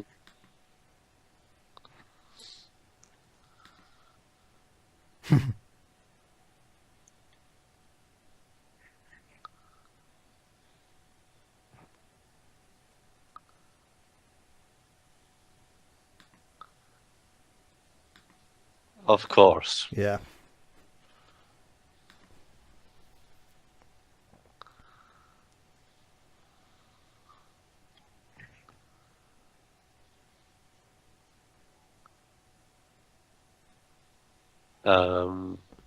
Hit someone.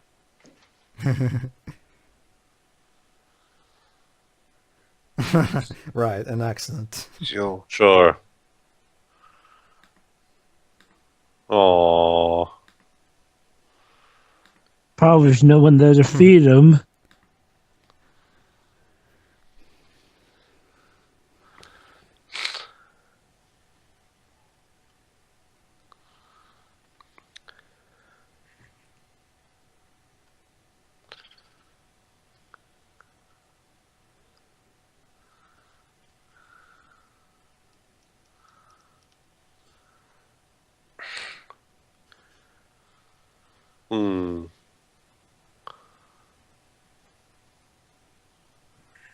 Hmm.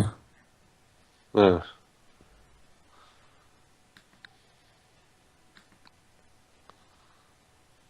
Could you imagine, Dwebs, if Rosamund Pike's character from Gone Girl got this kind of attribution? They might have actually made the Gone Girl better. Yep, I know, right? That's the Yeah, well, problem. yeah, well, then again, That's Fincher's extremely pretentious. Mm-hmm. That's what I love about Kubrick. Granted, Kubrick, Kubrick can sometimes also come off as a little bit pretentious, but nowhere near to the extent of Fincher.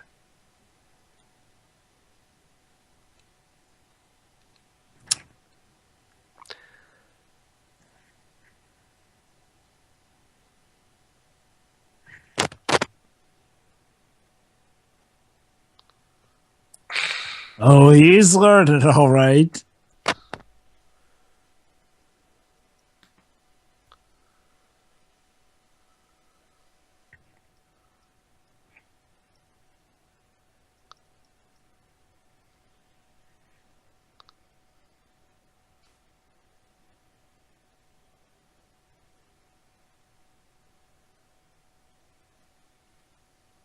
Oh.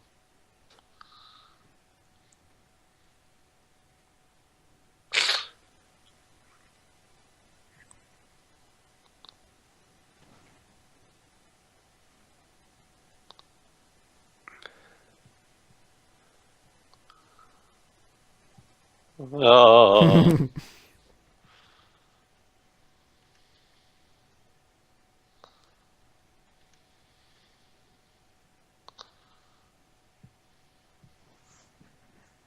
Now he really gets to see the consequences of his actions.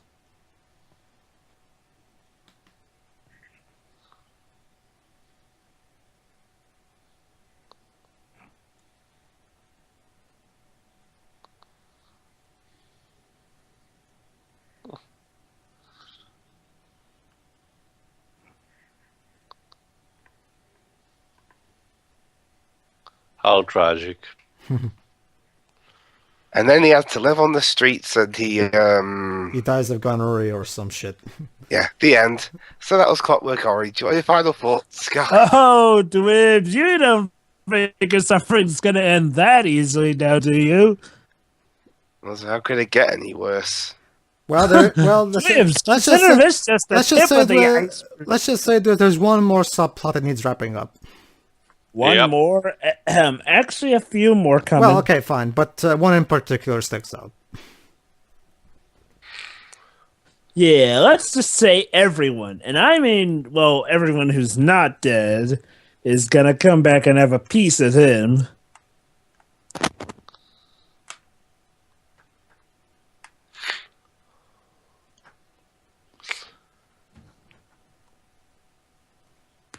Oh, look who it is.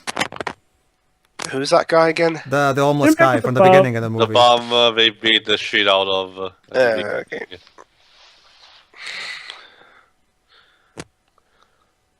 He doesn't even remember him. The bum, I mean.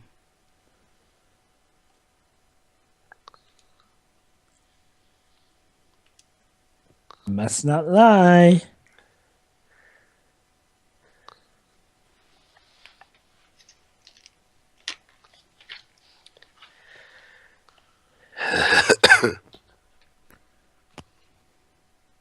Uh-oh. Oh, crap. It's you.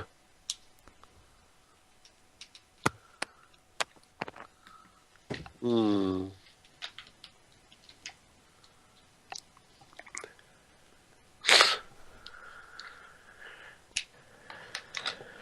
Oh, he's getting sick.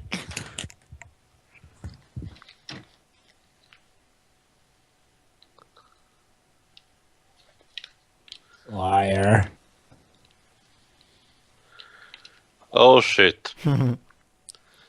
Oh, now it's your turn to get mobbed.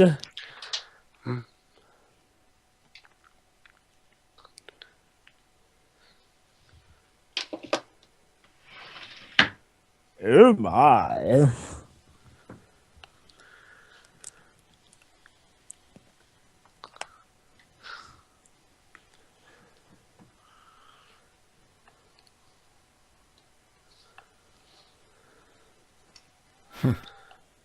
Oh, and here's another amazing bit of irony.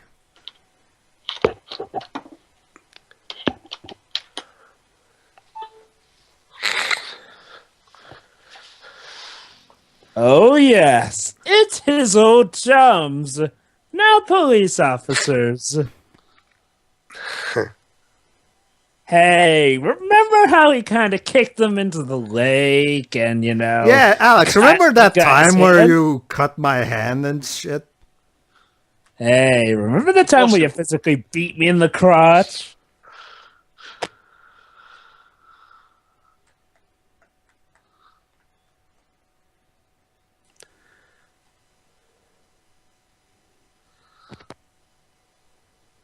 Huh. Who'd have thought that being a police officer would give us such power over abusiveness?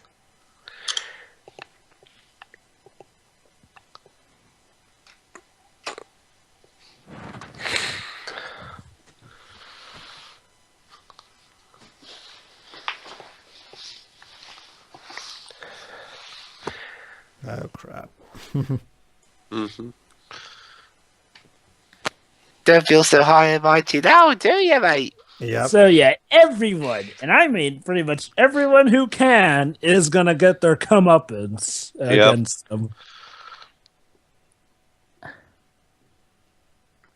What? What are you saying? I can't hear you over the music. Honestly, if you ask Meatwebs, the way it's shot and and tone of the music pretty much tells me all I need to know. Yeah.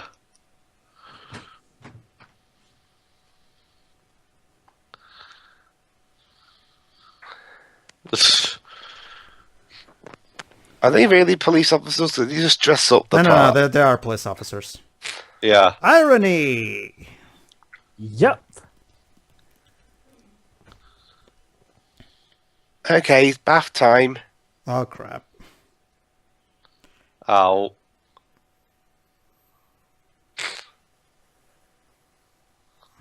Beat him while drowning him. How charming. And now, every time you get hit, we're going to play a sound effect.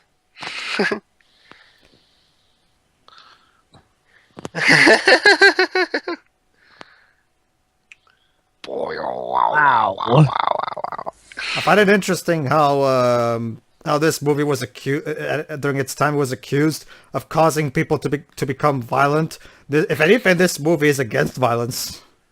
Yeah, I mean, Yeah. seriously. I mean, it's like it's telling you, okay, folks, you want to be violent? Well, get ready to pay for hell and a few, then.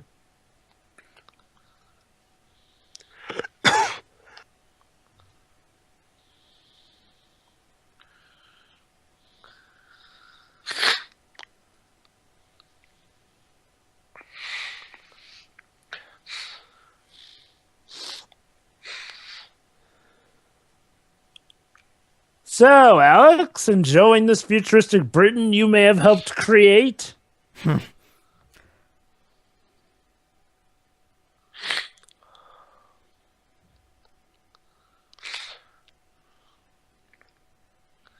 Ah, Oh boy, this brings back flashbacks from the beginning of the movie. So, he's gonna go back to his old den.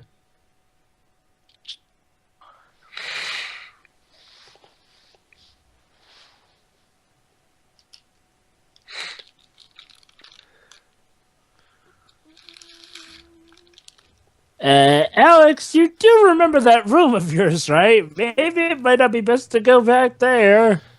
And again, it's not like he has Yeah, much for else you know, more choice. of your ex-friends could be there waiting for you.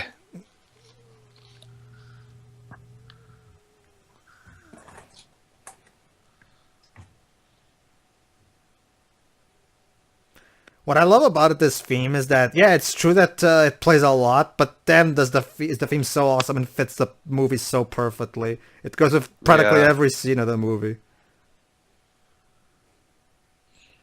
Oh no.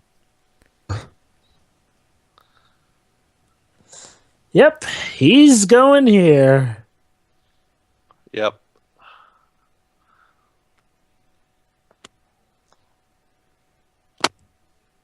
There you go, dude. See, this is the kind of shot Shyamalan is trying to replicate when he does stuff like in the Signs, like in Signs. Yeah. Yeah, nice to see he's not really trying that stuff anymore with The Visit. Hey, look, You may it's notice Austin the man- Powers. You may notice the man's wife isn't there. Yeah. Well, yeah, I mean, she got hit in the face by a dick. No, dude. That was the other chick. The writer's wife was just raped. She wasn't actually killed.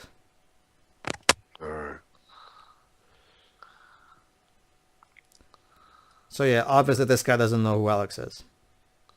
Oh yeah, and this Oh yeah, guy's confined to a wheelchair. and because of that accident, he's confined to a wheelchair because of that. What happened? I'm sure he won't have any single bit of ill will towards Alex.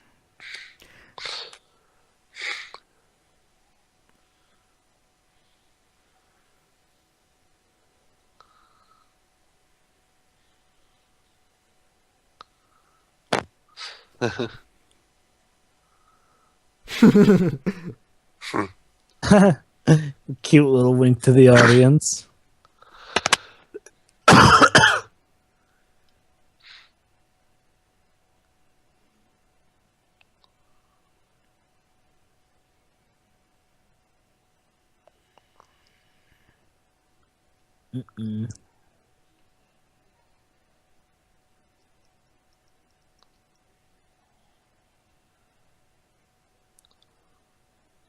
I'll bet he recognizes the voice.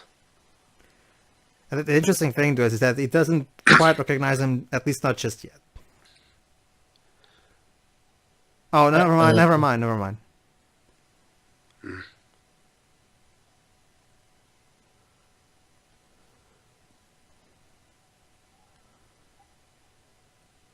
Oh yeah, never mind. Yeah, you're right. I forgot. Basically, He recognizes him from the get-go, but he's masking it.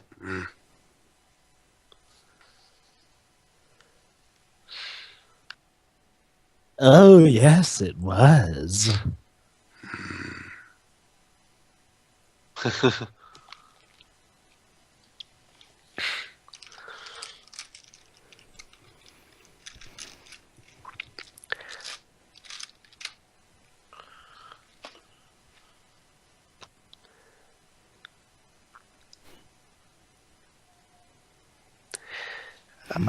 Somehow I get the feeling he'll wish he hadn't said that.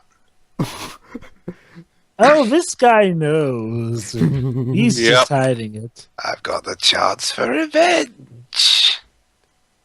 That's pretty much everyone's cue. okay, if I remember correctly, like Jova was saying that the wife wasn't here. If I remember correctly, I think they imply, if I remember correctly, that the wife committed suicide or something. I think it's like maybe she died of a heart attack during that thing. Well, I forget. is it overall the point is she's dead? Yeah. Yeah.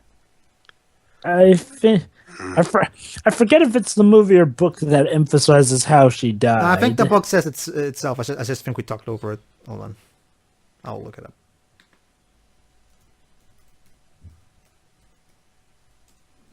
Uh-oh. He's singing in the rain.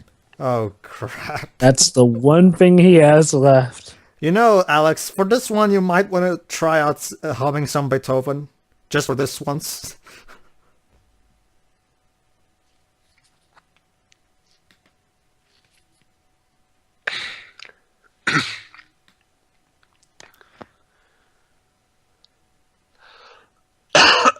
So yeah, ladies and gentlemen, British psychological science at work. Yes. Performed by crazy guy in a wheelchair. Well, I was more talking about the actual scientist, but sure. What's this character's name again? I don't think that actually has a name, so at least not in a movie. I don't know about the book. Mhm.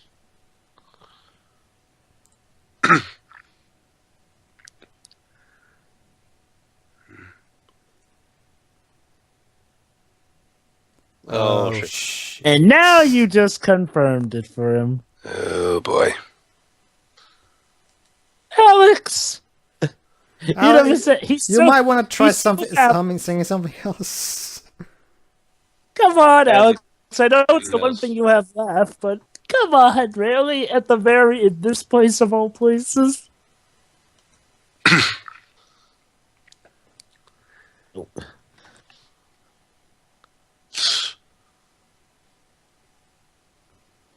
Oh, here we go. He recognized him from the papers, but he doesn't recognize him as his attacker. He's only going to recognize him now that he's here, this one. I thought so. Well, the ass whips, that brings like PTSD.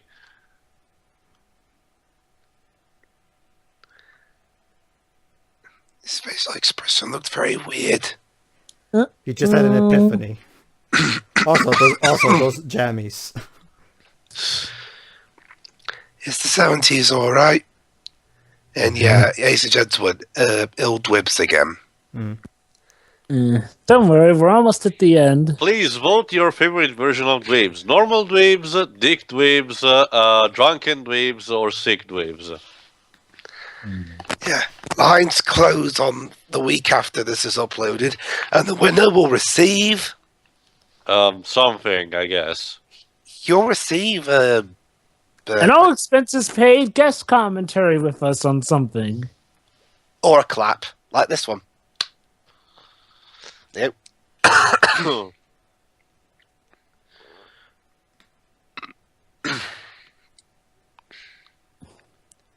Boy, it's just a guy in a wheelchair. I mean, what's the worst he could possibly do? Let me guess, he's not really crippled. No, he is No, crippled. he is, He he is is. crippled. And by the way, Let's just say a little bit of they have. By the way, one thing that I probably should have mentioned yet. Okay, the composer for the original music of this movie was, like I said, Walter Carlos, and Had a sex change, yeah. yeah, sex change, and he became Wendy Carlos, and she went on to score Tron. Shining. Oh. Kubrick's The Shining. The director, you mean? Yes, Kubrick's The Shining. Yes, basically Wendy or Walter Carlos, Wendy Carlos, she scored 2 of Kubrick's movies. This one and The Shining. So was she a she when she comes? She was a he. for She The was a he Shining? when she did this one, but she was a she when she made The Shining. King. And Tron. Yeah. Although, again, I don't know what the hell happened with Tron's score.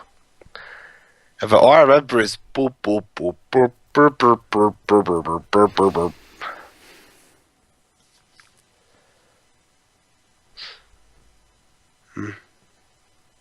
You know, Alex, you had the one guy who was going to treat you kindly. Then you just had to sing Singing in the Rain.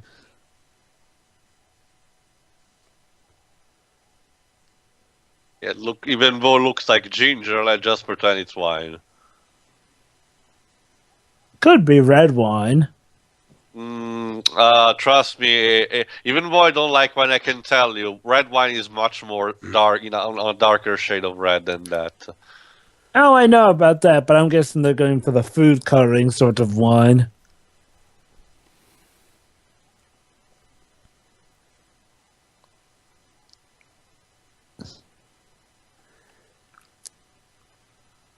No, Malcolm, don't. Ah!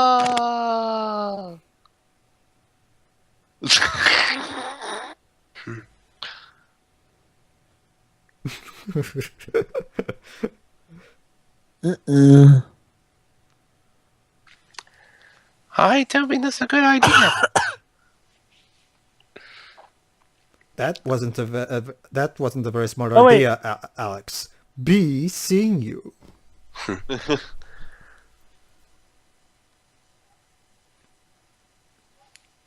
Oh, here we go. Well, crap.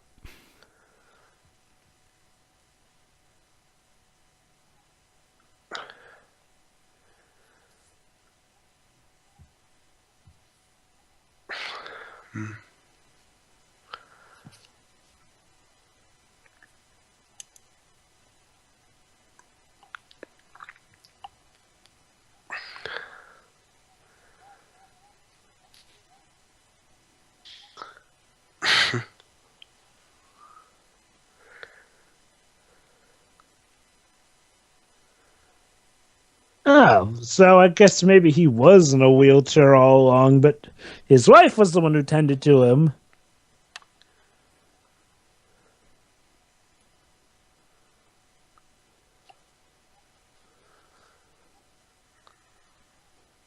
Uh-oh.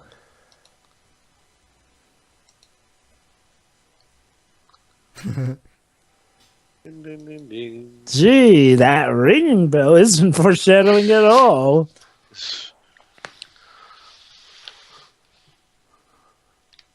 No, please, I want you to stay. This is not a trap, I swear. I'll give you the best day you've ever had. And probably your last. Sorry, I mean your lasting impression. Yeah, lasting impression. That's what I meant.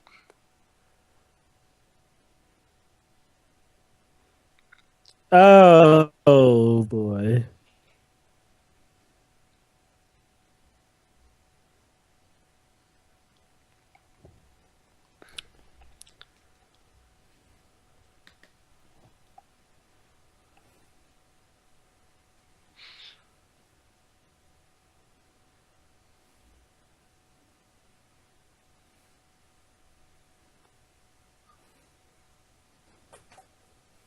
Mhm.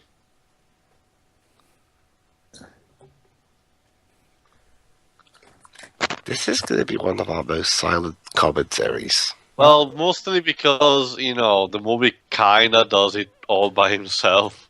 I mean, the Kubrick does such a fantastic job in Trust me, Dweez, engaging when the we get to audience. 2001 A Space Odyssey, it will be even more silent here, I'm predicting. Oh boy. Yeah. Yeah, I'm getting the feeling I'm either going to really like or really hate that movie. Yeah. Only time will tell.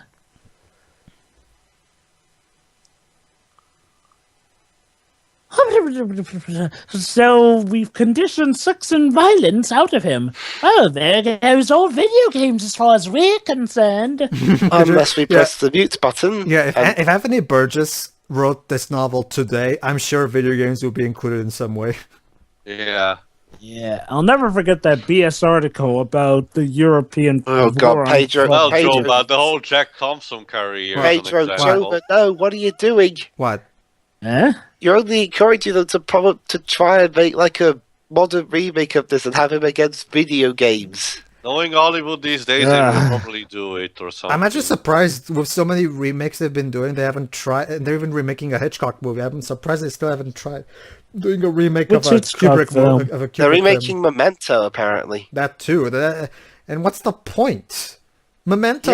Yeah, Memento. that movie was. Yeah, I switched off that movie because it was honestly not that exciting. Yeah, we're It's off like to. when they made a remake of Total Recall. It's like, seriously, you're trying to remake an Arnold Schwarzenegger film With Colin Farrell. without He is a Arnold good actor. Schwarzenegger? Colin Farrell's good, but But seriously, you're trying to use him to replace Arnold Schwarzenegger? That's like trying to use... never mind. Eddie Murphy's The Nutty Professor actually worked well with the times. I got one, Jova. Yeah. Well, it wasn't for a remake, Placing but Mark they... Hamill with Freddie Prinze Jr. Oh my. Oh! Wow, that you gotta say for all that whiny drug, I'm surprised it didn't take. I'm surprised it took that long to take effect. Oh.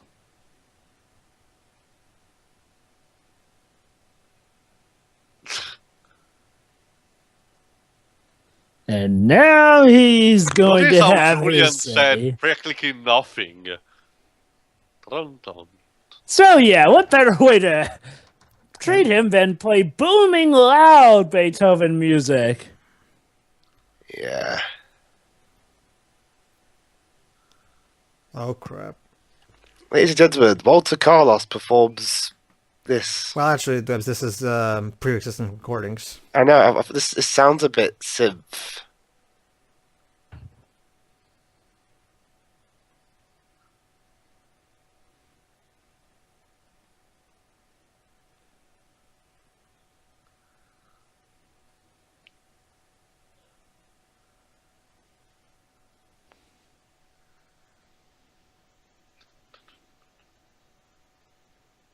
There you go.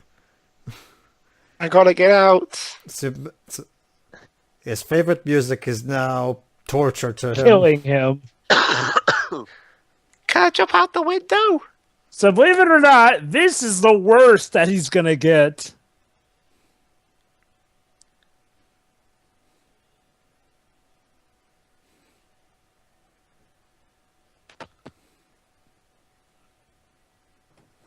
See,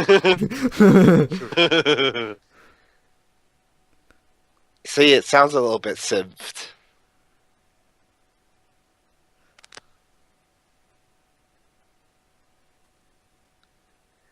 Ah, what lovely sounds. Oh, I love the sound of this guy screaming. It sustains me. It looks like it's gonna have an orgasm. He probably is. It probably is.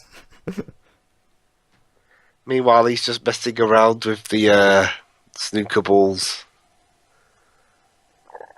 Snooker balls? You don't know what snooker is? That looks like pool. Remember, Webs, in America it's called differently. Wait, is that billiards over there? Yes, it's billiards, but here in Europe we call it snooker. Snooker. Yeah. Yeah. Huh. What a weird name.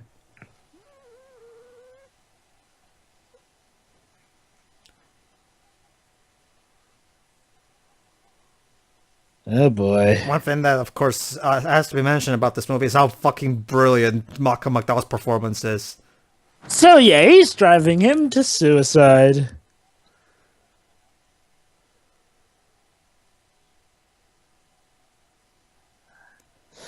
Uh-oh. No, Malcolm, don't. Oh. So is this truly the end? Ah, nah. Oh, you've got to be kidding me. No. Oh, no, Dwibs. Yeah. The guy in the wheelchair ain't gonna let him go that easily.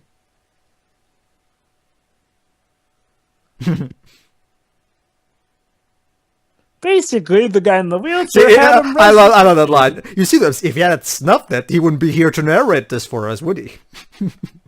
Love it.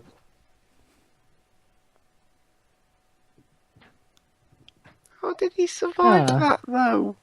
Well, Dwibs, to be Too fair, high a fall. not to mention, Dwibs, we didn't see how he fell. For all we know, he fell on his back. Now, if We'd he landed on probably his never head, be able that to would've walk killed again him. then.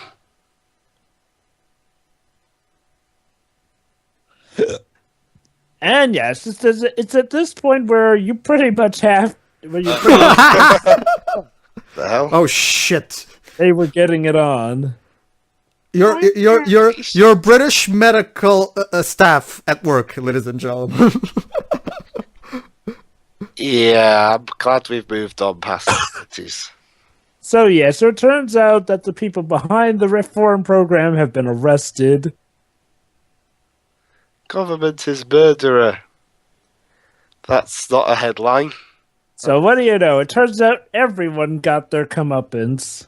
Also, hey, wait a minute. Government is murderer. That's not a headline. That's a common thing.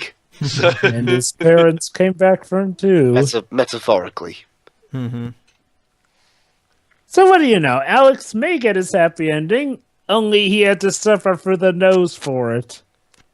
I'll And bring his that. arms. I'll bring that up as soon as the movie ends. Though. Yeah, Jovic, you had to suffer through the nose, and his neck, and his arms, and his And his legs. and his You Why got is chest. this. getting a transfusion immune into his shoulder? It's usually done in the fucking wrist. I'm guessing that it has to do something with his spinal fluid there. Yeah, not to mention his arms apparently need to be bandaged, so I guess you can't do a Christ, transfusion this- for the arm. Jesus, that woman breaks down so often. She's Well, considering what she has to go through. yeah, I know. It's just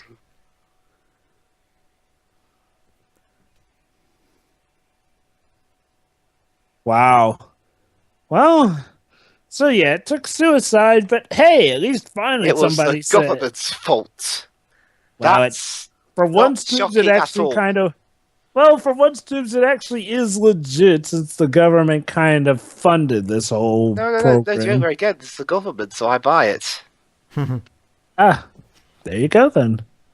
And this was sort of Especially- before that especially thing this was is- cliche. Also, Okay, another Yeah. long Again, we cannot have a Kubrick movie without this shot. Wee. In The Shining, it's actually behind the kids. Yeah. Why is everyone in this post-futuristic Britain land wears colored wigs? It's a critique on remember Theo, Fashion this style. movie. 70s. The book was supposed to be a critique on this kind of new fancy things that the youngsters had. Like dyeing their hair and shit like that. No, but for example, I think even the mother of Alex had, weird Future. colored hair. Because it's the future where everything has gone to crap.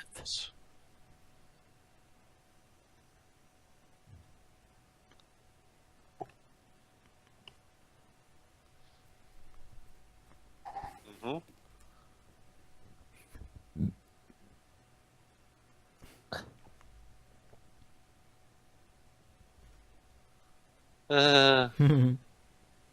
Yeah. Mm-hmm.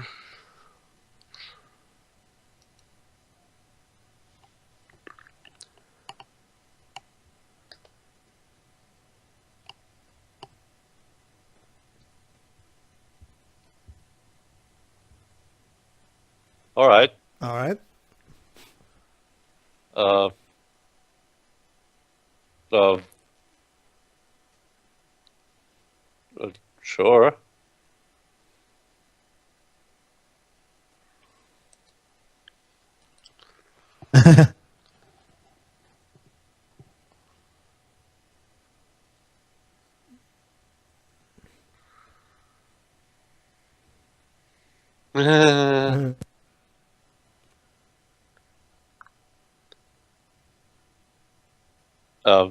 What?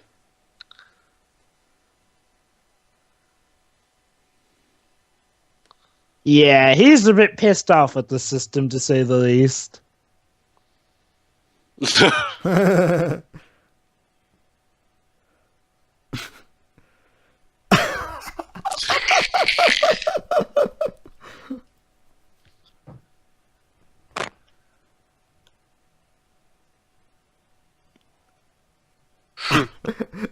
Insert Pulp Fiction joke here. Yeah. Eggs.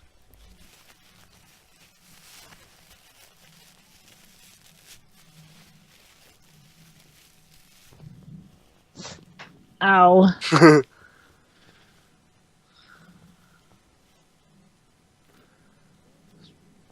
I guess.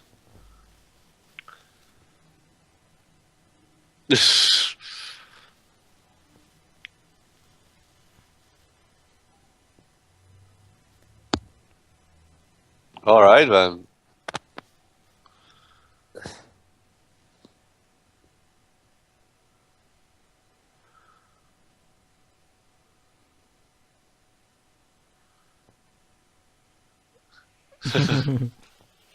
Ah, see, Alex, sometimes you will get good treatment if you...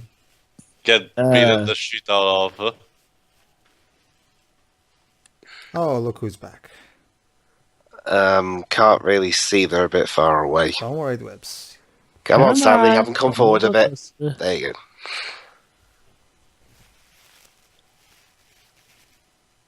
Minister. Well, yeah. Oh.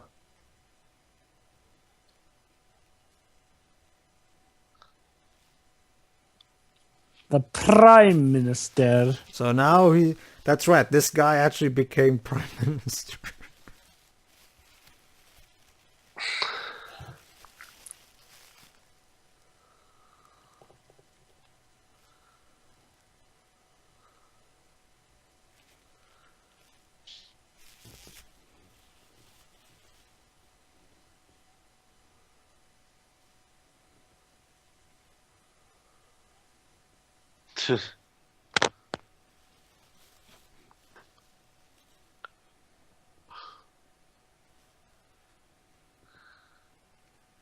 Aw, he's actually being polite. Deeply sorry indeed. Right. Right. Yeah, we're very, very sorry. What is it with the British and saying, we're sorry. Sorry. I can't tell you how many times that we've had stuff like we promised something, but then we decide no, we're not doing it.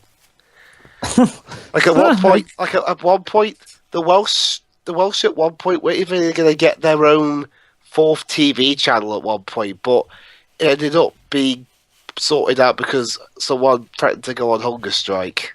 Oh, dang. So they said, all right, you can have your own fourth channel, okay?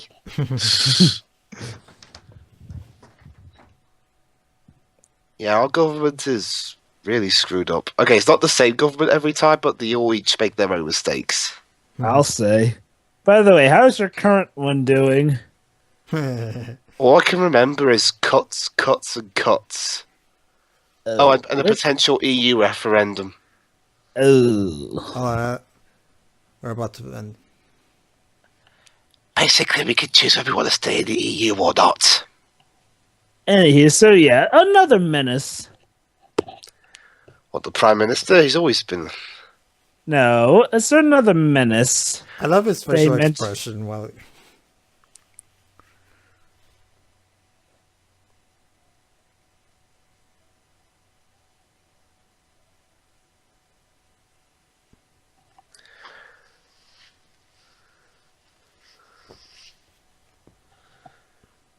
Mm-hmm. Huh. So he gets a job for as compensation for all his suffering. You know, in most cases I would say screw that, but honestly, considering every single thing he's been put through, I actually am okay with this. Amazing, isn't it? Oh, I mean, I don't think he automatically deserves the royal treatment, regardless of what he's gone through, but all the suffering and torturing kind of did beg that he get some compensation. You know, at the very least, leave him alone. Yeah.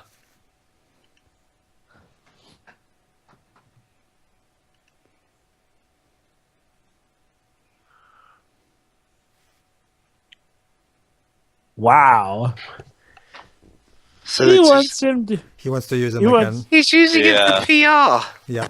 Yep. It's brilliant, ain't it? Well, maybe it Since now was kind of obvious. Well, it's not like the first time he did this. Let's not forget that theater display.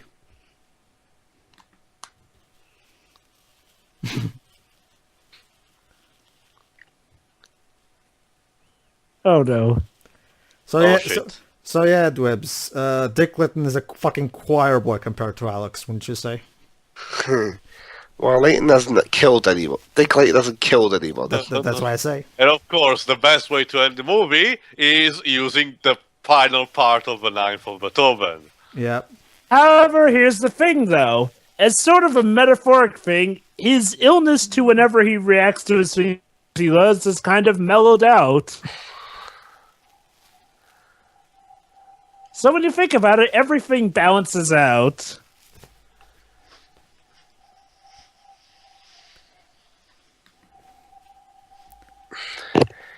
Oh, I'm not giving a thumbs up. I can only have my hand like this. It's stuck like this. I can't really.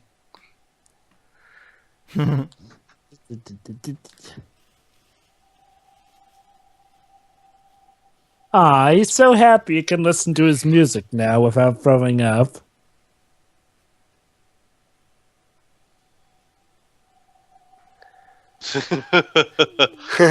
Are you sure? shit. Are you sure about that, Jova? He's looking up. See, he's even imagining himself having sex with a woman. With everyone clapping. It does no. Go figure. Well, this woman seems to be consenting, unlike the others. And that's it. Yep. And Wait, what? Okay. Ah, So yeah. yes, Does he finally, become a person? So yeah. So it's up to you.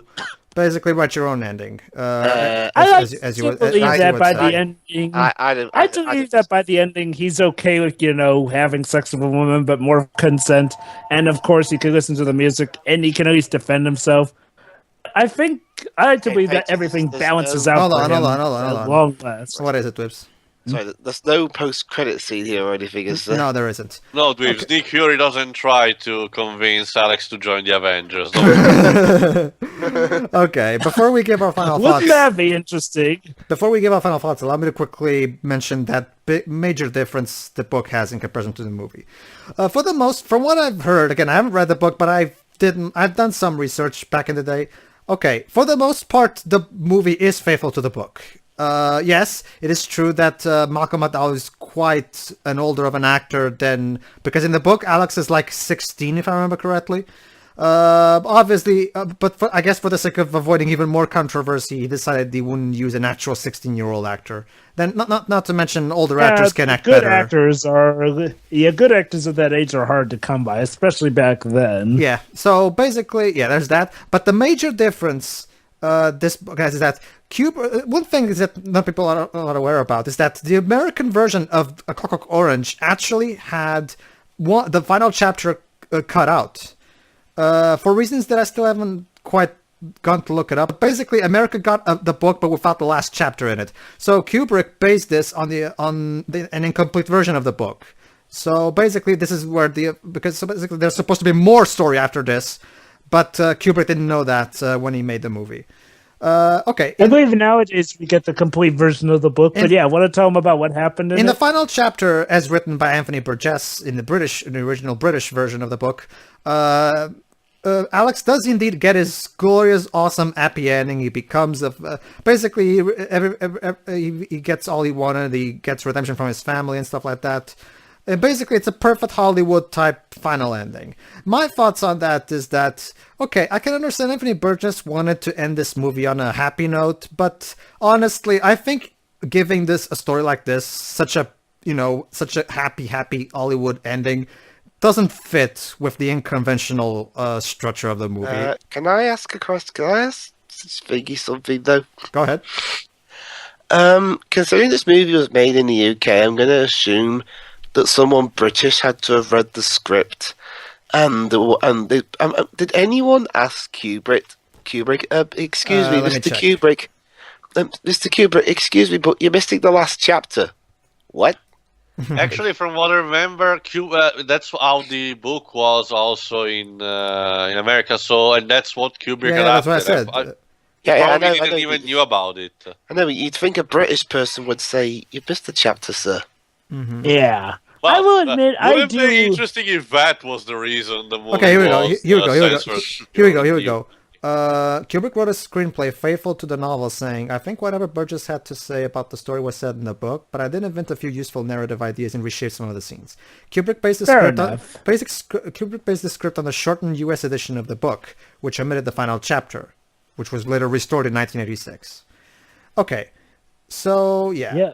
Personally, I don't really. I prefer an open ending because it fits this kind of story much better than just a perfect happy Hollywood ending.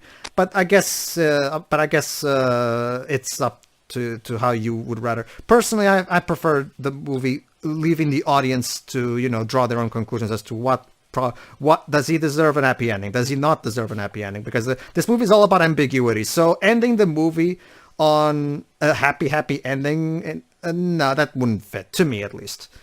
So that's basically it. That's what I wanted to say about the book. Like, book fans might be a little ticked off that the final chapter was omitted, but personally, if that's how the book ends, I'm afraid I prefer the movie. Sorry. Anyway, Allow me to step in on that matter. It's like, basically, I think Kubrik kind of threw a bone to the favors of the book, because, like, well, the way the ending goes is still, you know, portrayed as overall triumphant. Overall, I mean, well, granted, it is a lot more open. However, it's easy to assume that he does get his happy ending based on that ending. I'm not saying that it's not open-ended, but I think that he was sort of throwing the fans of the book a bone with, you know, making it so, well, upbeat. You could tell by the music and stuff. Mm-hmm. All right, so that's basically the book. Swibs, you want to go first into the new? Yeah, go ahead, Diz. What do you think of Clockwork Orange? Sure. Honestly, I think I still prefer Full Metal Jacket a little bit more over this. Sure. If only because, well, he has this film has the British factor going towards it. But honestly, I think that first half of Full Metal Jacket is my favourite thing from Kubrick. Well, is it because of the military general? Well, of course. What else would it be?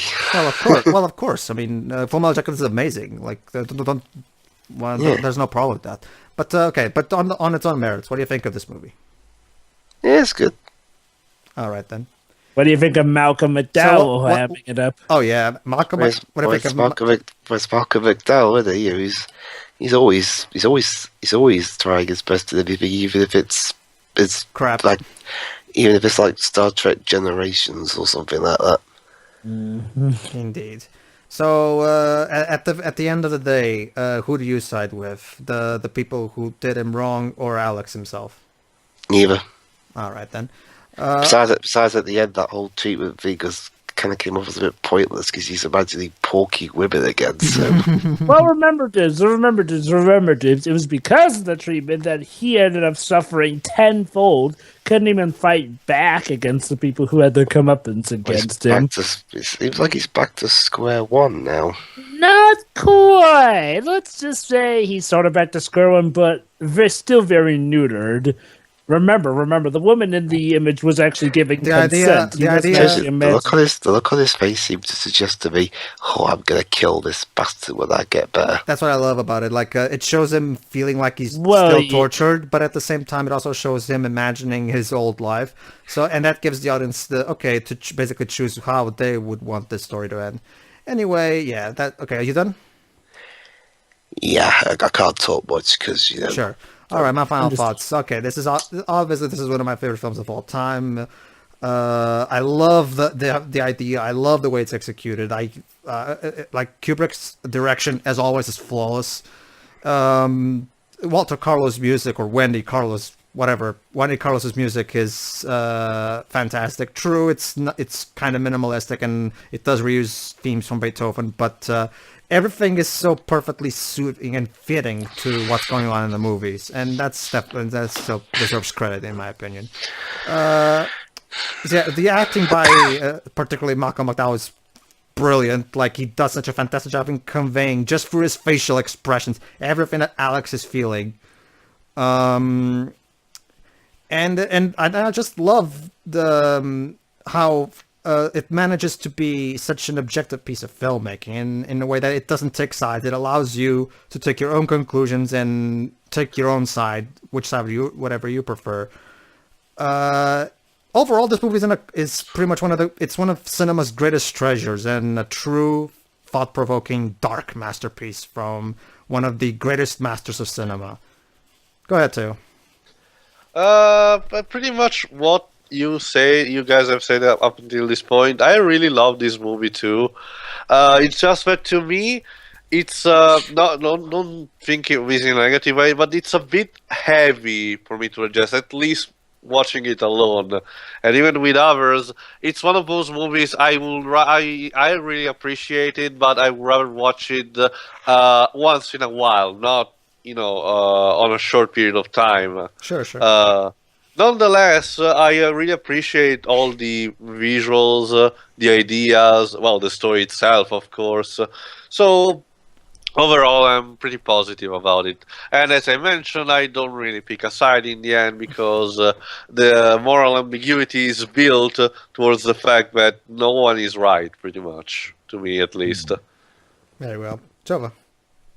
Yeah, okay, as of me, I guess I'm sort of the odd man out. It's like, well, I do pick a side, but my side constantly changes. It's like, when I first started the film, I am against Alex all the way. He deserves to get punished. But when he does actually get his punishment, well, at first I'm a bit uncomfortable with how they're doing it. And then when I see the real effects about how he can't even fight it back, that's when I go, okay, screw everyone.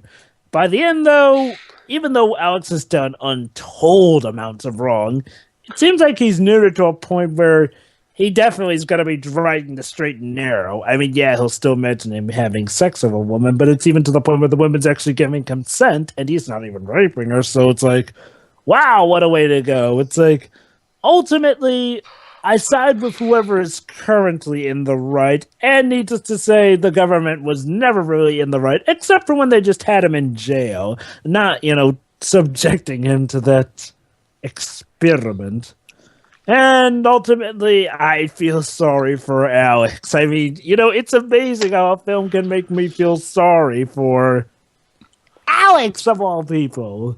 He's like the embodiment of every single jerk you see in a movie who you wish got theirs, and well, here you go. You see, David and Aaron, this is how you make a movie about evil properly. Yeah, who are you referring to? Aaron Sorkin and David Fincher, aka the brilliant, and I'm putting brilliant in quotations, guys who gave us brilliant gems like Social Network and Gone Girl. Oh, you see, Teo, when David Fincher and whoever wrote that movie made Gone Girl, to me it feels like they were trying to make something like this movie, except they completely miss what made this movie great. That's it. Thank you, Gillian Flynn. Thank you, Tips. Yeah, anywho, yeah. I love how this movie pushes the envelope here and there. I will admit, I would have liked it if they had included the original ending, from the British novel, since I kind of am into that sort of stuff. But honestly, I feel the ending was still done well enough. You can take it either way. Mm-hmm. And, well, in the end, while I myself don't really forgive Alex for what he does, I am kind of still happy to see that he is something of a changed man. Mm-hmm. Yeah, he's definitely been changed. I mean, even if he does sort of go back to his old way, you can tell he's been changed. Mm-hmm. Anyway. And, the themes are played legit. The music is done well. Everything just comes together wonderfully. And especially Malcolm McDowell's character. And that were we. And me. That was I. That is Pedro. And my three droogs. Teo, Jova, and Webbs. And we were here, sitting around, watching this ultraviolence. You're calling me a drook? Well, anyway, folks, I guess that's all for today. See you for the next Kubrick-related commentary, I guess. See you, everybody. See ya. See ya.